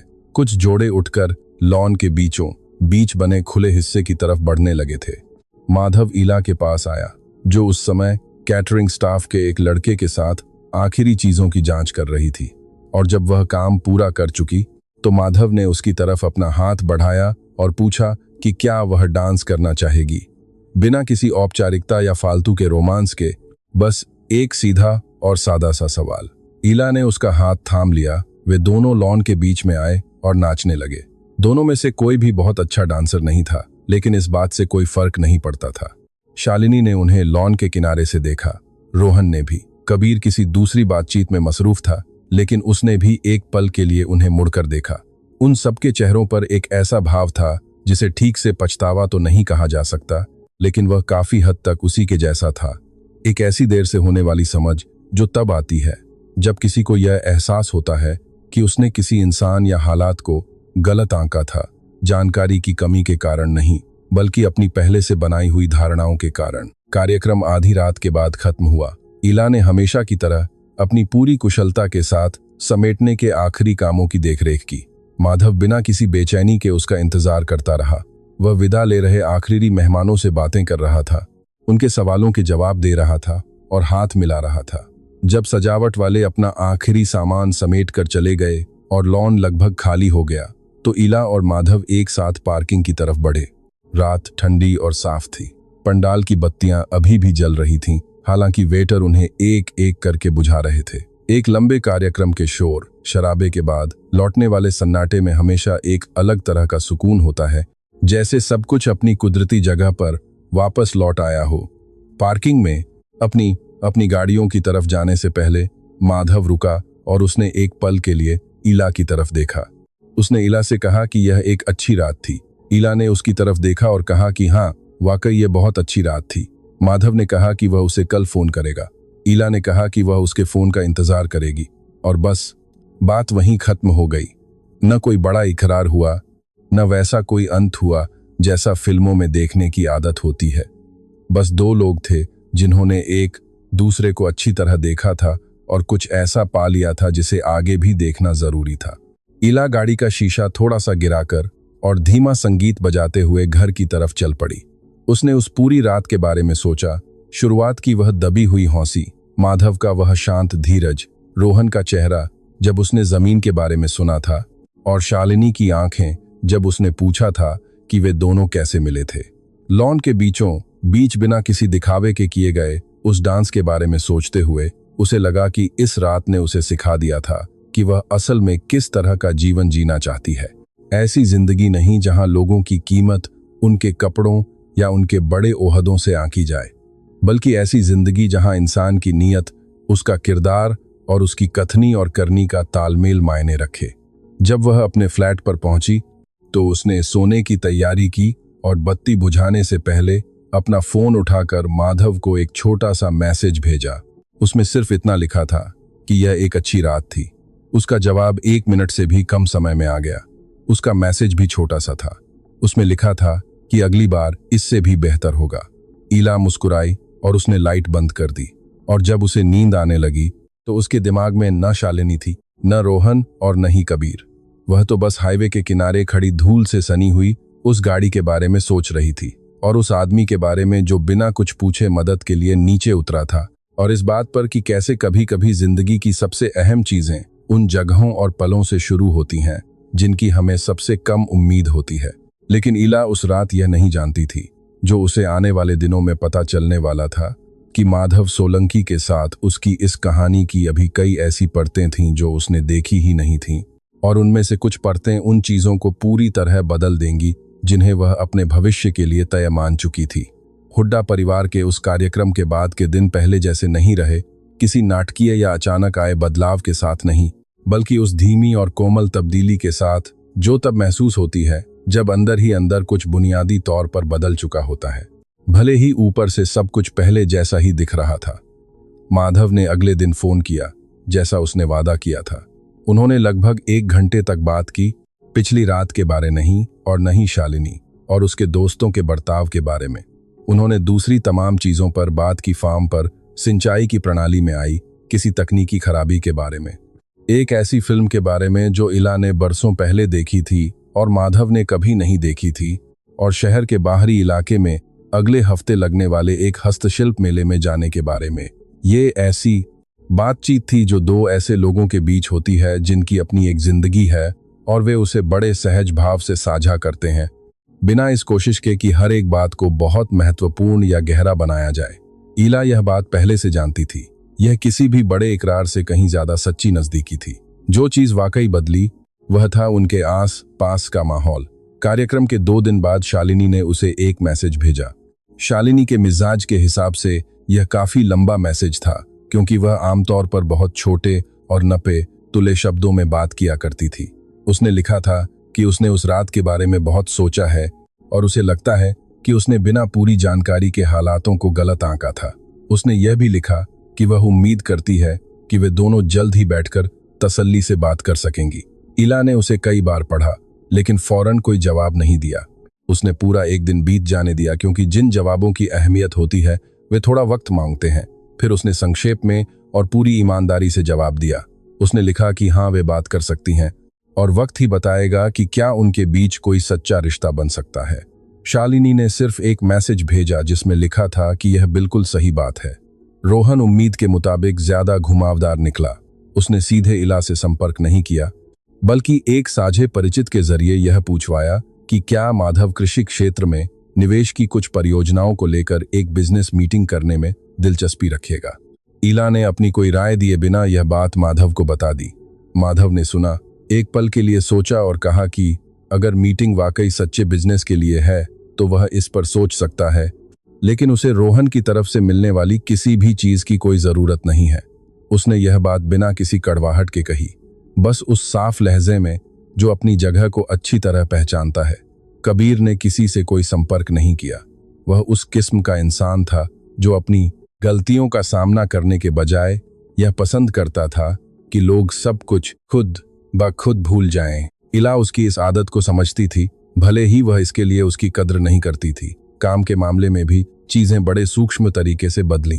कंपनी की मालकिन ने, जिन्होंने हुड्डा परिवार के कार्यक्रम के शानदार आयोजन की बहुत तारीफें सुनी थीं, इला के सामने उसकी जिम्मेदारियों को बढ़ाने का प्रस्ताव रखा। अब उसे और बड़े प्रोजेक्ट्स, ज्यादा आजादी और कंपनी के रणनीतिक फैसलों में हिस्सेदारी मिलने वाली थी। यह उसी तरह की पहचान और सम्मान था जिसके लिए इला बरसों से बिना सीधे मांगे मेहनत कर रही थी। उसने इसे उसी सुकून के साथ स्वीकार किया जो उस इंसान को मिलता है जिसे पता हो कि वह इस हक का हकदार है। उसी महीने माधव ने उसे अपने कृषि फार्म पर वीकेंड बिताने के लिए बुलाया। सिर्फ दिन के समय घूमने के लिए नहीं, बल्कि वहां रुकने, उस जगह को एक अलग सुकून के साथ महसूस करने और यह देखने के लिए कि वहां चीजें अंदर से कैसे काम करती हैं। इला ने हाँ कह दिया। शुक्रवार की शाम आई और माधव ने फार्म के प्रवेश द्वार पर हमेशा की तरह उसी सहजता से अनन्या का स्वागत किया। उसने उसे वे हिस्से दिखाए जो उसने पहली यात्रा में नहीं देखे थे, जैसे कि नए सेटअप, तकनीक से चलने वाले सिस्टम जो उसने वहां लगाए थे और जो प्रोजेक्ट अभी चल रहे थे। जब वे उन विशाल और अच्छी तरह से संवारे गए खेतों में घूम रहे थे, तब अनन्या उन बातों को समझने लगी जिन्हें बातचीत के जरिए बयां नहीं किया जा सकता था। वह फार्म सिर्फ बड़ा नहीं था, बल्कि बेहद आधुनिक और समझदारी से व्यवस्थित था। माधव ने जो भी फैसला लिया था, उसके पीछे एक ठोस वजह थी जो नतीजों में साफ दिख रही थी। वहां कोई बर्बादी नहीं थी, बिना सोचे समझे किया गया कोई काम नहीं था। बस एक सोच थी जिसे सालों तक सब्र के साथ जमीन पर उतारा गया था। उस रात दोनों ने फार्म की रसोई में ही रात का खाना खाया। इस बार सिर्फ वे दोनों ही थे, क्योंकि रोज खाना बनाने वाली दीदी सप्ताहांत यानी वीकेंड पर नहीं आती थी। माधव ने खुद ही खाना बनाया। वह खाना भी वैसे ही बना रहा था जैसे वह बाकी सारे काम करता था, बिना किसी दिखावे के, पूरे सब्र के साथ और एक ऐसे व्यावहारिक हुनर के साथ जिसे मेमथवाइंड वंट साबित करने के लिए किसी दिखावे की जरूरत नहीं थी। उन्होंने अलग अलग विषयों पर बात करते हुए भोजन किया। माधव के आने वाले सालों के प्लान, अनन्या के सपने, उन किताबों के बारे में जो दोनों ने हाल ही में पढ़ी थीं और उनके परिवारों के बारे में। यह वही रात थी जब माधव ने अपने पिता के बारे में उतनी खुलकर बात की जितनी उसने पहले कभी नहीं की थी। उसके पिता का देहांत 4 साल पहले हुआ था।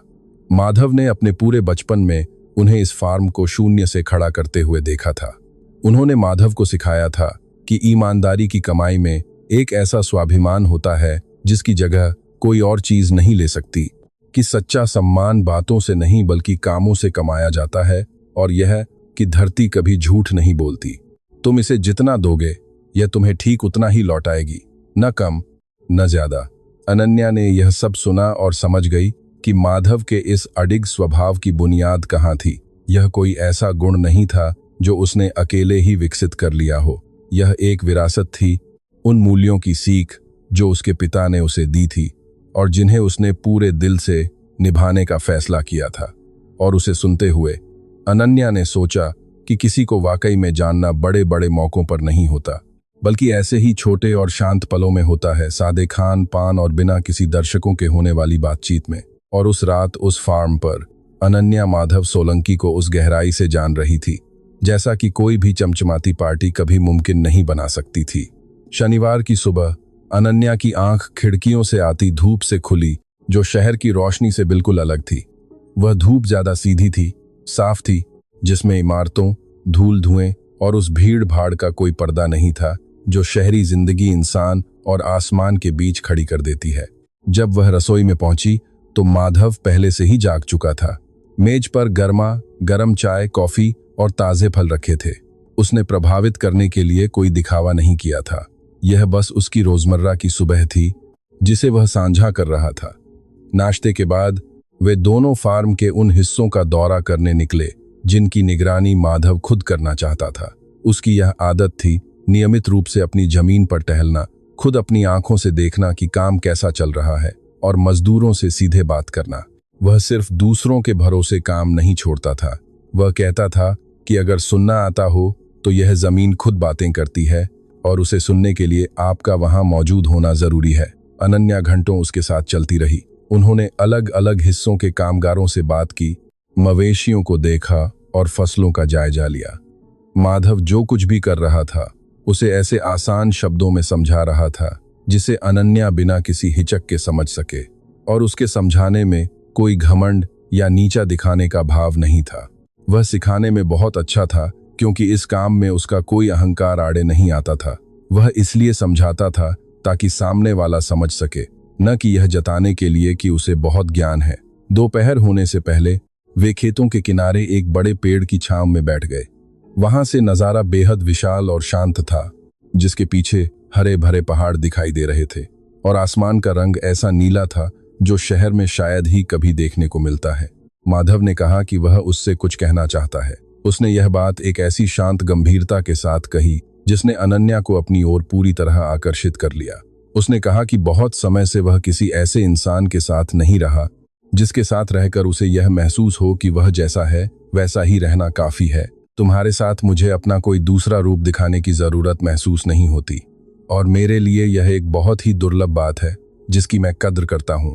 उसने यह बात एक ऐसे इंसान की सादगी के साथ कही जिसे बड़ी बड़ी रोमांटिक बातें करने की आदत नहीं थी, लेकिन वह जो महसूस करता था उसे लेकर बिल्कुल साफ था। अनन्या ने बिना टोके उसकी पूरी बात सुनी। फिर उसने माधव से कहा कि उसने भी बहुत लंबे समय से ऐसा महसूस नहीं किया था।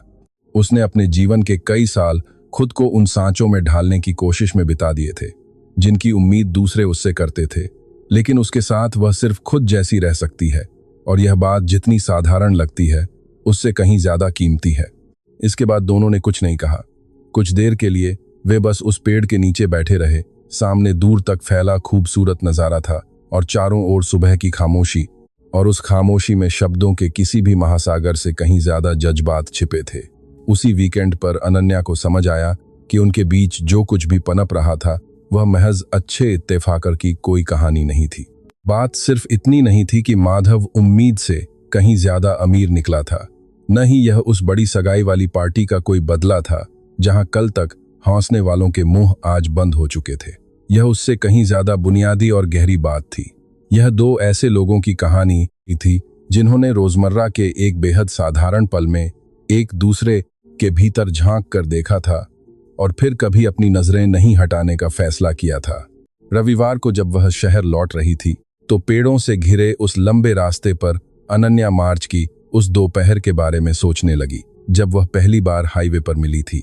उसने सोचा कि कितनी ही ऐसी बातें हो गईं जिनका उसने अंदाजा भी नहीं लगाया था। माधव से मिलना, वह पार्टी, उनकी बातें, यह फार्म और पेड़ के नीचे बीती वह शनिवार की सुबह। उसने श्रेया, रोहन और कबीर के बारे में भी सोचा और पाया कि अब उनके ख्यालों में उसके लिए कोई कड़वाहट या बोझ नहीं बचा था। उन्होंने उस रात जो कुछ भी किया था वह उनके असली चरित्र को दर्शाता था और उसकी जिम्मेदारी उनकी थी, अनन्या की नहीं। उसे उस बोझ को ढोने की कोई जरूरत नहीं थी। शाम ढलते ढलते वह शहर पहुंच गई। फार्म के उस खुले आसमान के बाद उसे अपना फ्लैट हमेशा से थोड़ा छोटा लगा, लेकिन वह उसे एक नए तरीके से अपना सा महसूस हुआ। मानो इस वीकेंड ने उसे यह याद दिला दिया हो कि इंसान के भीतर का दायरा जो वाकई सच है वह घर के गज या स्क्वायर फीट से तय नहीं होता।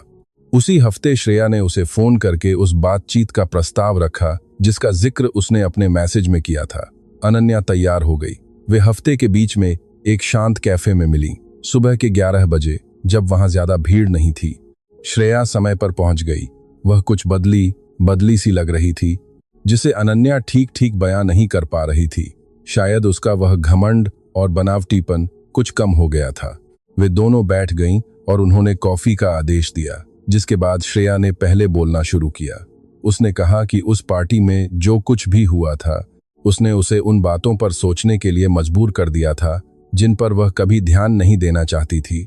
जैसे वह लोगों से कैसा बर्ताव करती है, उन्हें आंकने के लिए क्या पैमाने रखती है, और जब वह अपने दोस्तों के बीच सुरक्षित महसूस करती है तो वह खुद कैसी इंसान बन जाती है।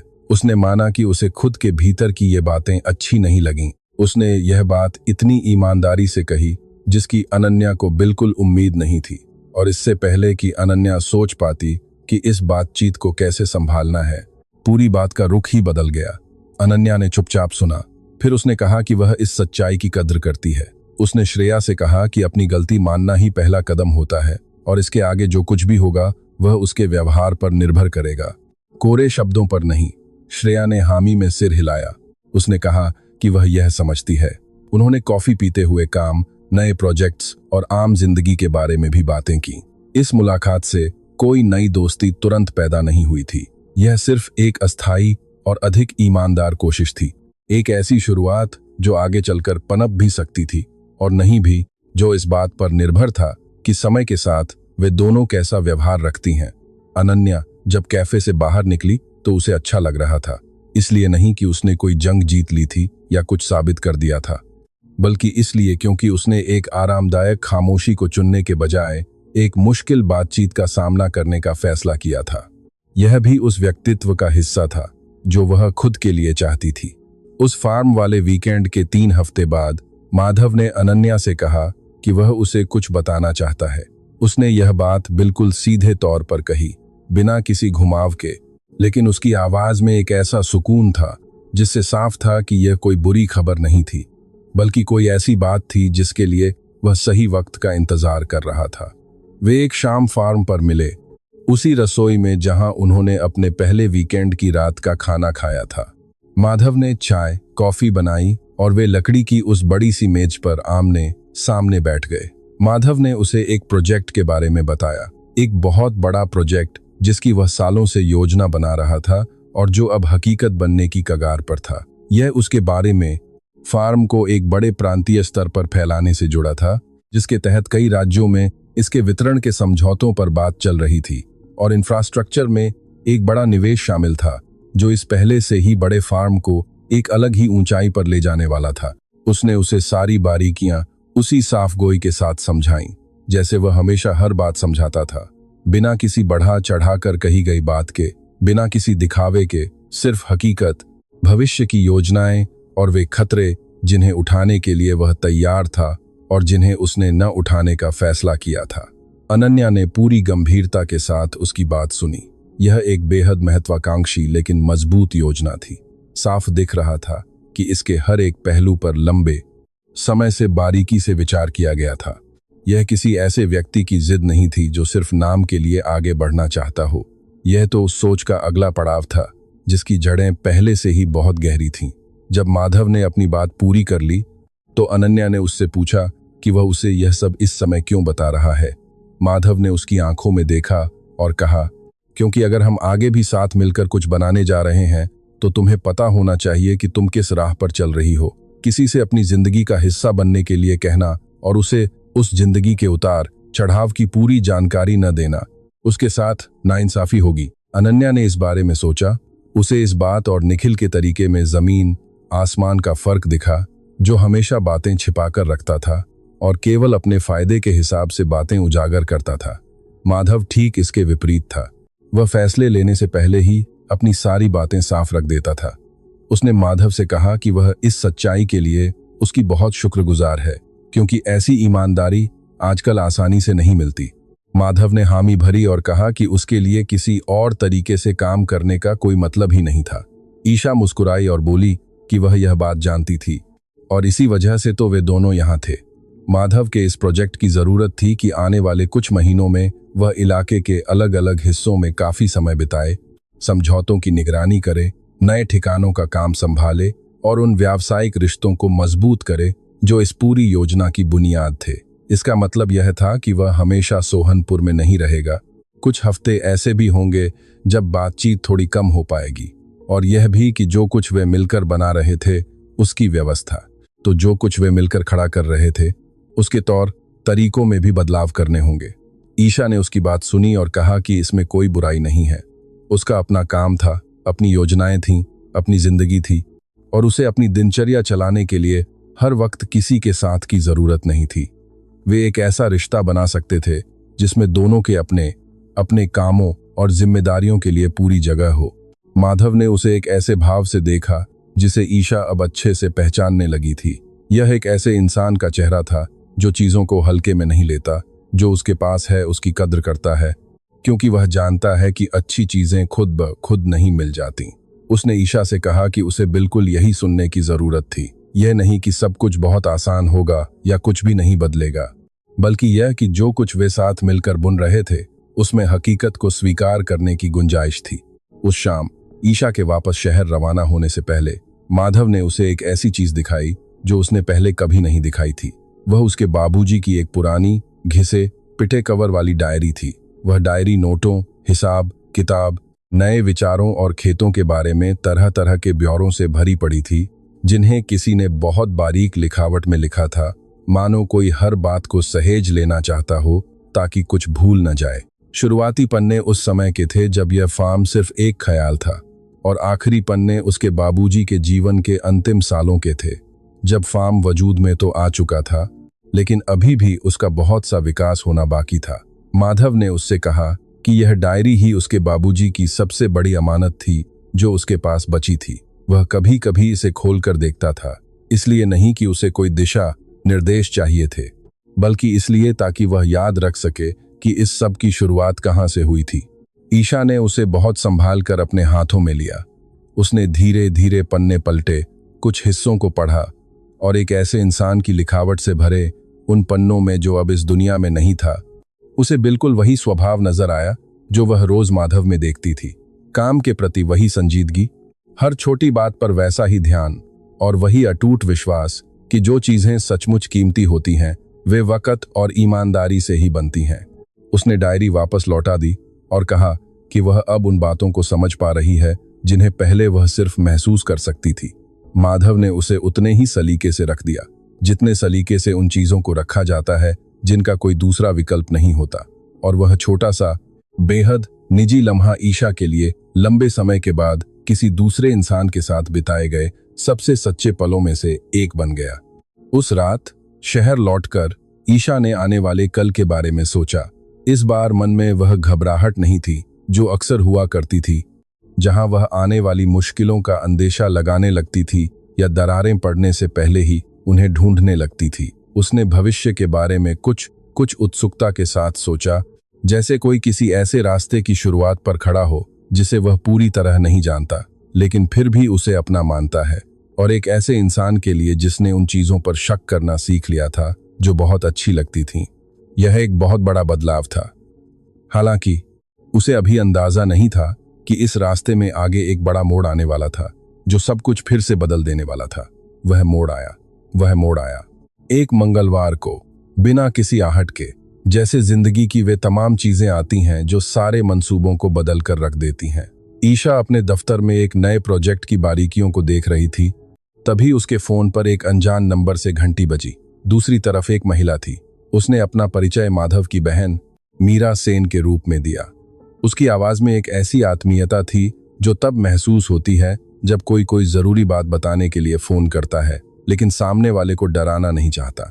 उसने बताया कि उसे ईशा का नंबर इसलिए मिला क्योंकि माधव ने हाल ही के कुछ दस्तावेजों में उसे आपातकालीन संपर्क के तौर पर दर्ज किया था और वह उससे कुछ मिनट बात करना चाहती थी।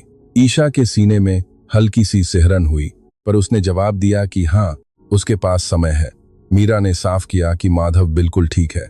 उसने यह बात सबसे पहले इसलिए बताई क्योंकि वह जानती थी कि सुनने वाला सबसे पहले यही जानना चाहता है।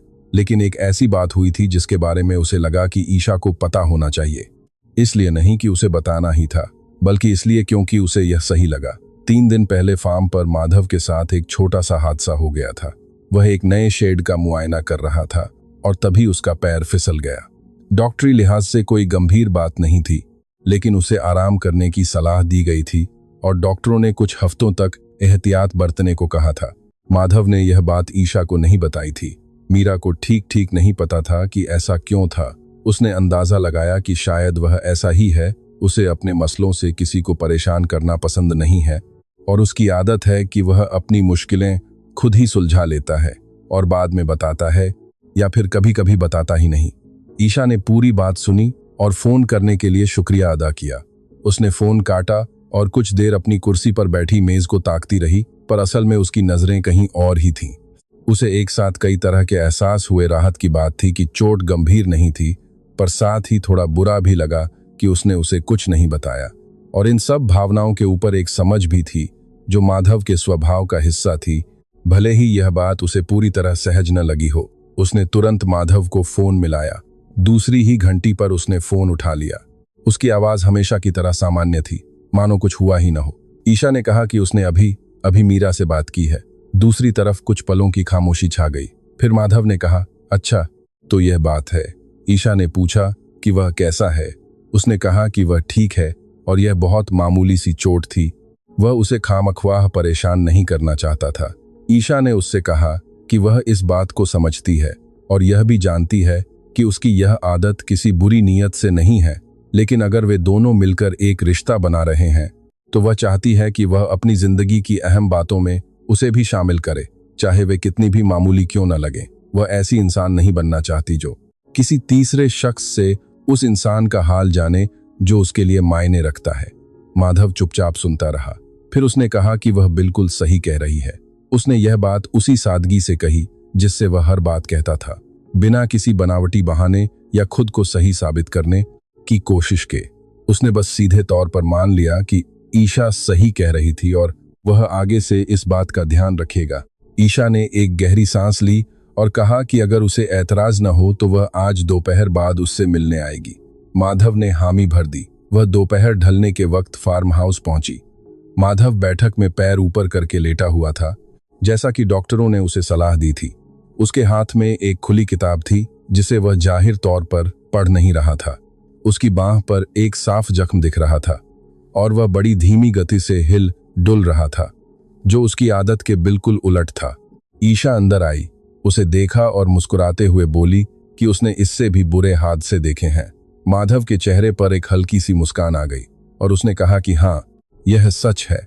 वे दोनों साथ बैठे और ईशा ने पूछा कि यह सब कैसे हुआ। उसने बिना कोई बात छिपाए सब कुछ साफ साफ बता दिया, उस सच्चाई के साथ जो उसका स्वभाव थी जब वह बात करने पर आता था। उसने कहा कि यह उसकी अपनी लापरवाही थी। वह जरा जल्दी में था क्योंकि वह अंधेरा होने से पहले नए शेड के काम का मुआयना कर लेना चाहता था और उसने अपने कदमों के नीचे की जमीन को ठीक से परखा नहीं। उसने आगे कहा, इस हादसे से सबक यही मिला कि खेतों में जल्दबाजी का नतीजा हमेशा भुगतना पड़ता है। ईशा ने कहा कि यह सबक जिंदगी के बाकी मामलों पर भी उतनी ही अच्छी तरह लागू होता है। माधव ने उसकी तरफ देखा और हामी में सिर हिलाया। उसके उस इशारे में वही समझ साफे दिख रही थी जो वह फोन पर समझाना चाह रही थी। वह उस शाम और उस पूरी रात वहीं उसके पास रुकी। उसने फार्म हाउस के रसोईघर में कुछ सादा सा खाना पकाया जो अब उसके लिए एक जाना पहचाना कोना बन चुका था। दोनों ने मिलकर खाना खाया, बातें की और उनके बीच कुछ खामोश पल भी आए जिन्हें दूर करने की जरूरत दोनों में से किसी को महसूस नहीं हुई। यह एक ऐसा साथ था जो न तो कोई मांग करता था और न ही थकाता था। यह बस एक दूसरे की मौजूदगी का एहसास था, एक ऐसी चीज जिसे पाना सबसे मुश्किल है और जिसे कम आंकना सबसे आसान। सोने से पहले माधव ने उससे कहा कि वह जानता है कि इस हादसे ने उनके सामने एक सच ला खड़ा किया है और उन्हें इस पर और खुलकर बात करने की जरूरत है।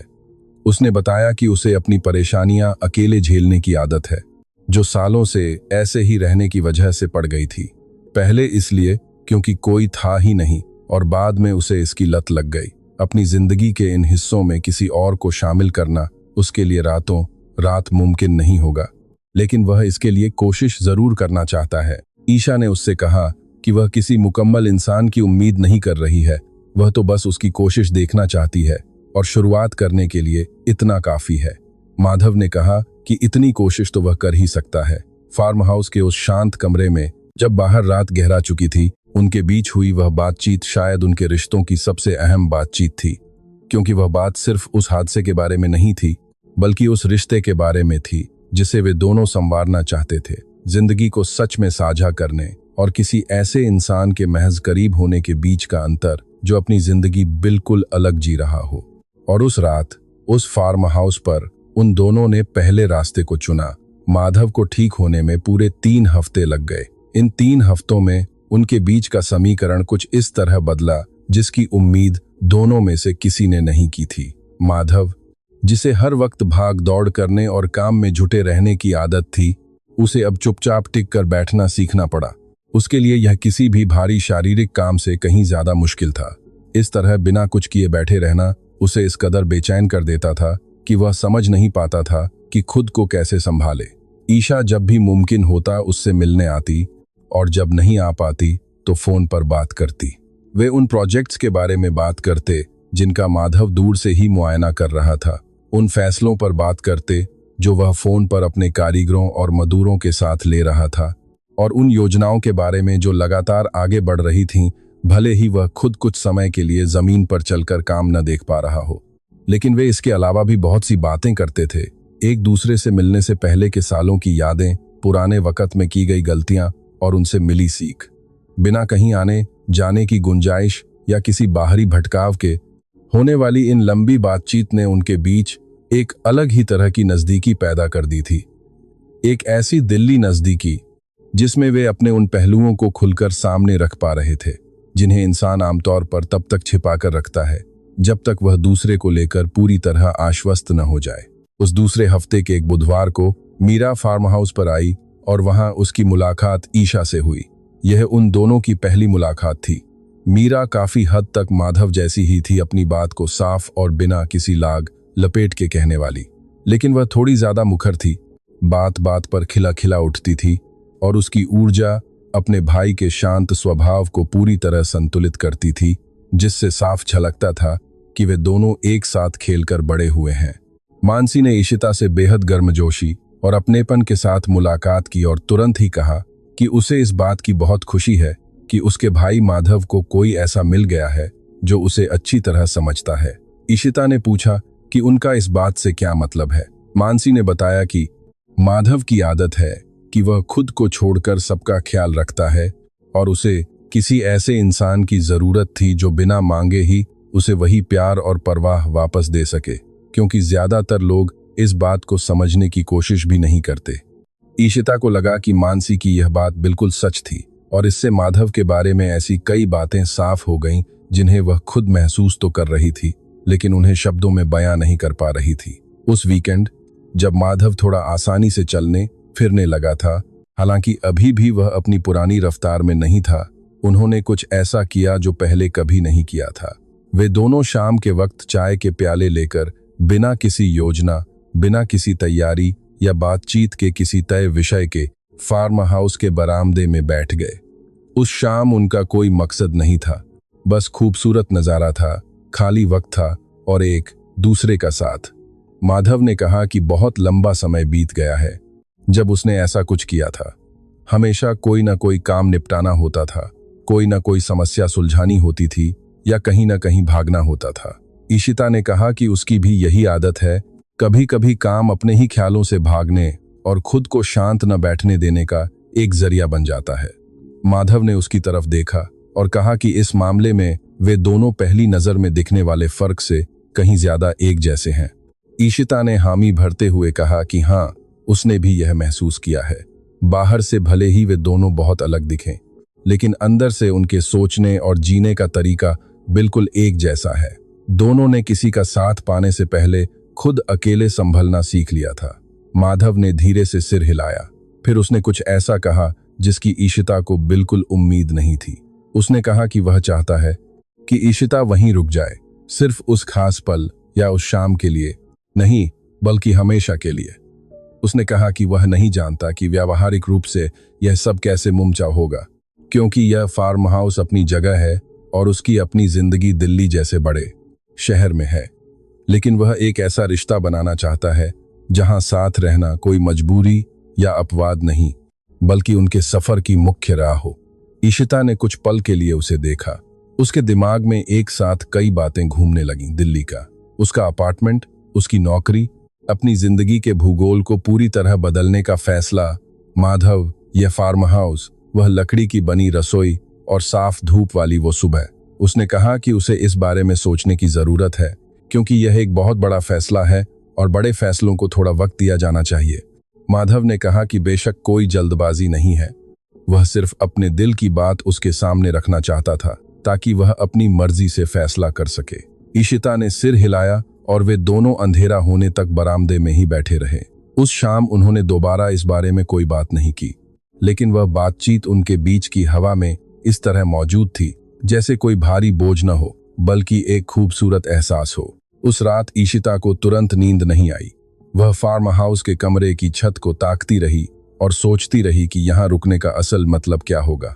वह इसे किसी समझौते या त्याग के रूप में नहीं, बल्कि अपनी पसंद के रूप में देख रही थी। वह कैसी जिंदगी जीना चाहती थी, और उस दोपहर सड़क पर हुए हादसे के बाद बीते महीनों में उसने अपने बारे में क्या कुछ सीखा था। और सोचते सोचते उसे एहसास हुआ कि जवाब तो उसके अंदर पहले से ही तैयार था। उसे वक्त फैसला लेने के लिए नहीं, बल्कि उस फैसले को स्वीकार करने के लिए चाहिए था। और उसे स्वीकार करना सिर्फ अपने भीतर की आवाज को शांति से सुनने जैसा था। ईशिता ने अपना फैसला एक रविवार की सुबह लिया, उस बरामदे की बातचीत के ठीक 10 दिन बाद। इसमें कोई ड्रामा नहीं था और न ही कोई लंबी चौड़ी बात। उसने यह फैसला दिल्ली के अपने फ्लैट में सुबह की चाय पीते हुए लिया था।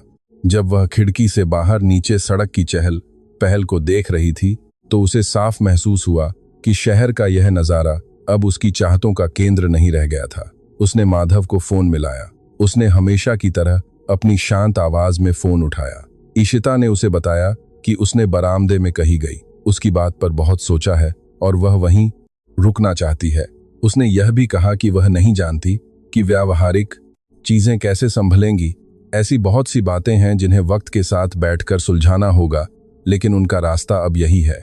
माधव ने तुरंत कोई जवाब नहीं दिया, लेकिन जब वह बोला तो उसकी आवाज में कुछ ऐसा था जो ईशिता ने पहले कभी नहीं सुना था। यह कोई बहुत ज्यादा जोश या दिखावटी राहत नहीं थी, बल्कि बेहद गहरा और सच्चा एहसास था। उसने बस इतना कहा कि उसे बहुत खुशी हुई है। उसने यह बात हमेशा की तरह अपनी सादगी से कही, लेकिन उसके पीछे छिपे गहरे जज्बात को ईशिता ने अच्छी तरह महसूस कर लिया था। इसके बाद के महीने सिर्फ उनके रिश्ते को ही नहीं, बल्कि उस नई जिंदगी को भी संवारने वाले थे जो इस फैसले से जुड़ी थी। ईशिता ने अपनी कंपनी की बॉस से बात की और काम में थोड़ी ढील देने की गुजारिश की, ताकि वह प्रोजेक्ट्स के सिलसिले में जरूरत पड़ने पर ही शहर आए और अपना बाकी काम वहीं फार्म हाउस से ही संभाल सके। बॉस ईशिता का इतनी कद्र करती थीं कि वे सिर्फ इस वजह से उसे खोना नहीं चाहती थीं, इसलिए उन्होंने इस बात को मान लिया।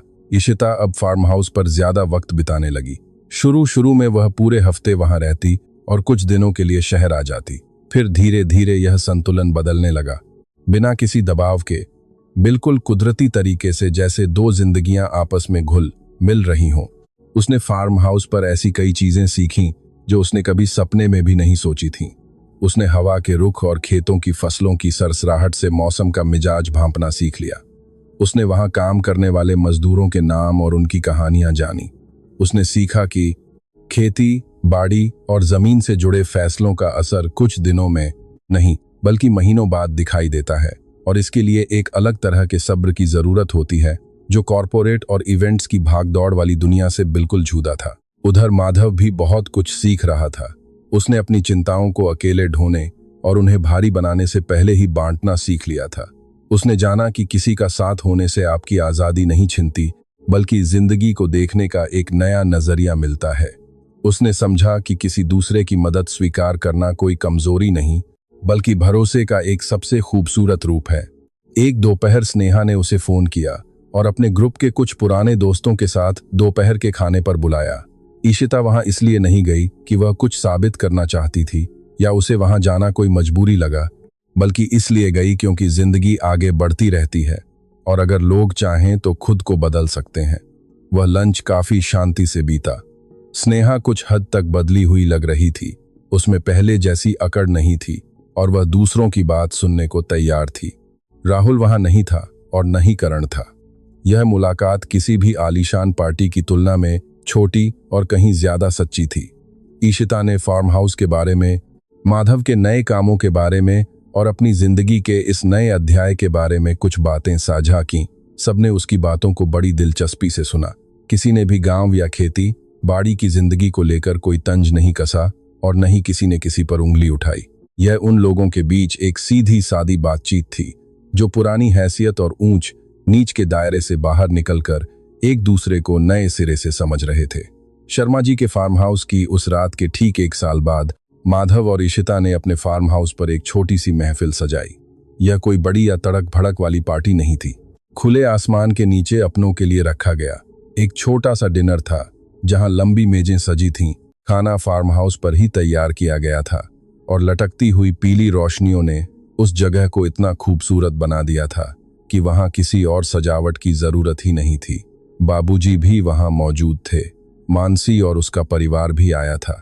साथ ही फार्म हाउस के वह मजदूर भी शामिल थे जो ईशिता के आने से बहुत पहले से माधव के जीवन का हिस्सा रहे थे। और हाँ, स्नेहा को भी न्योता दिया गया था।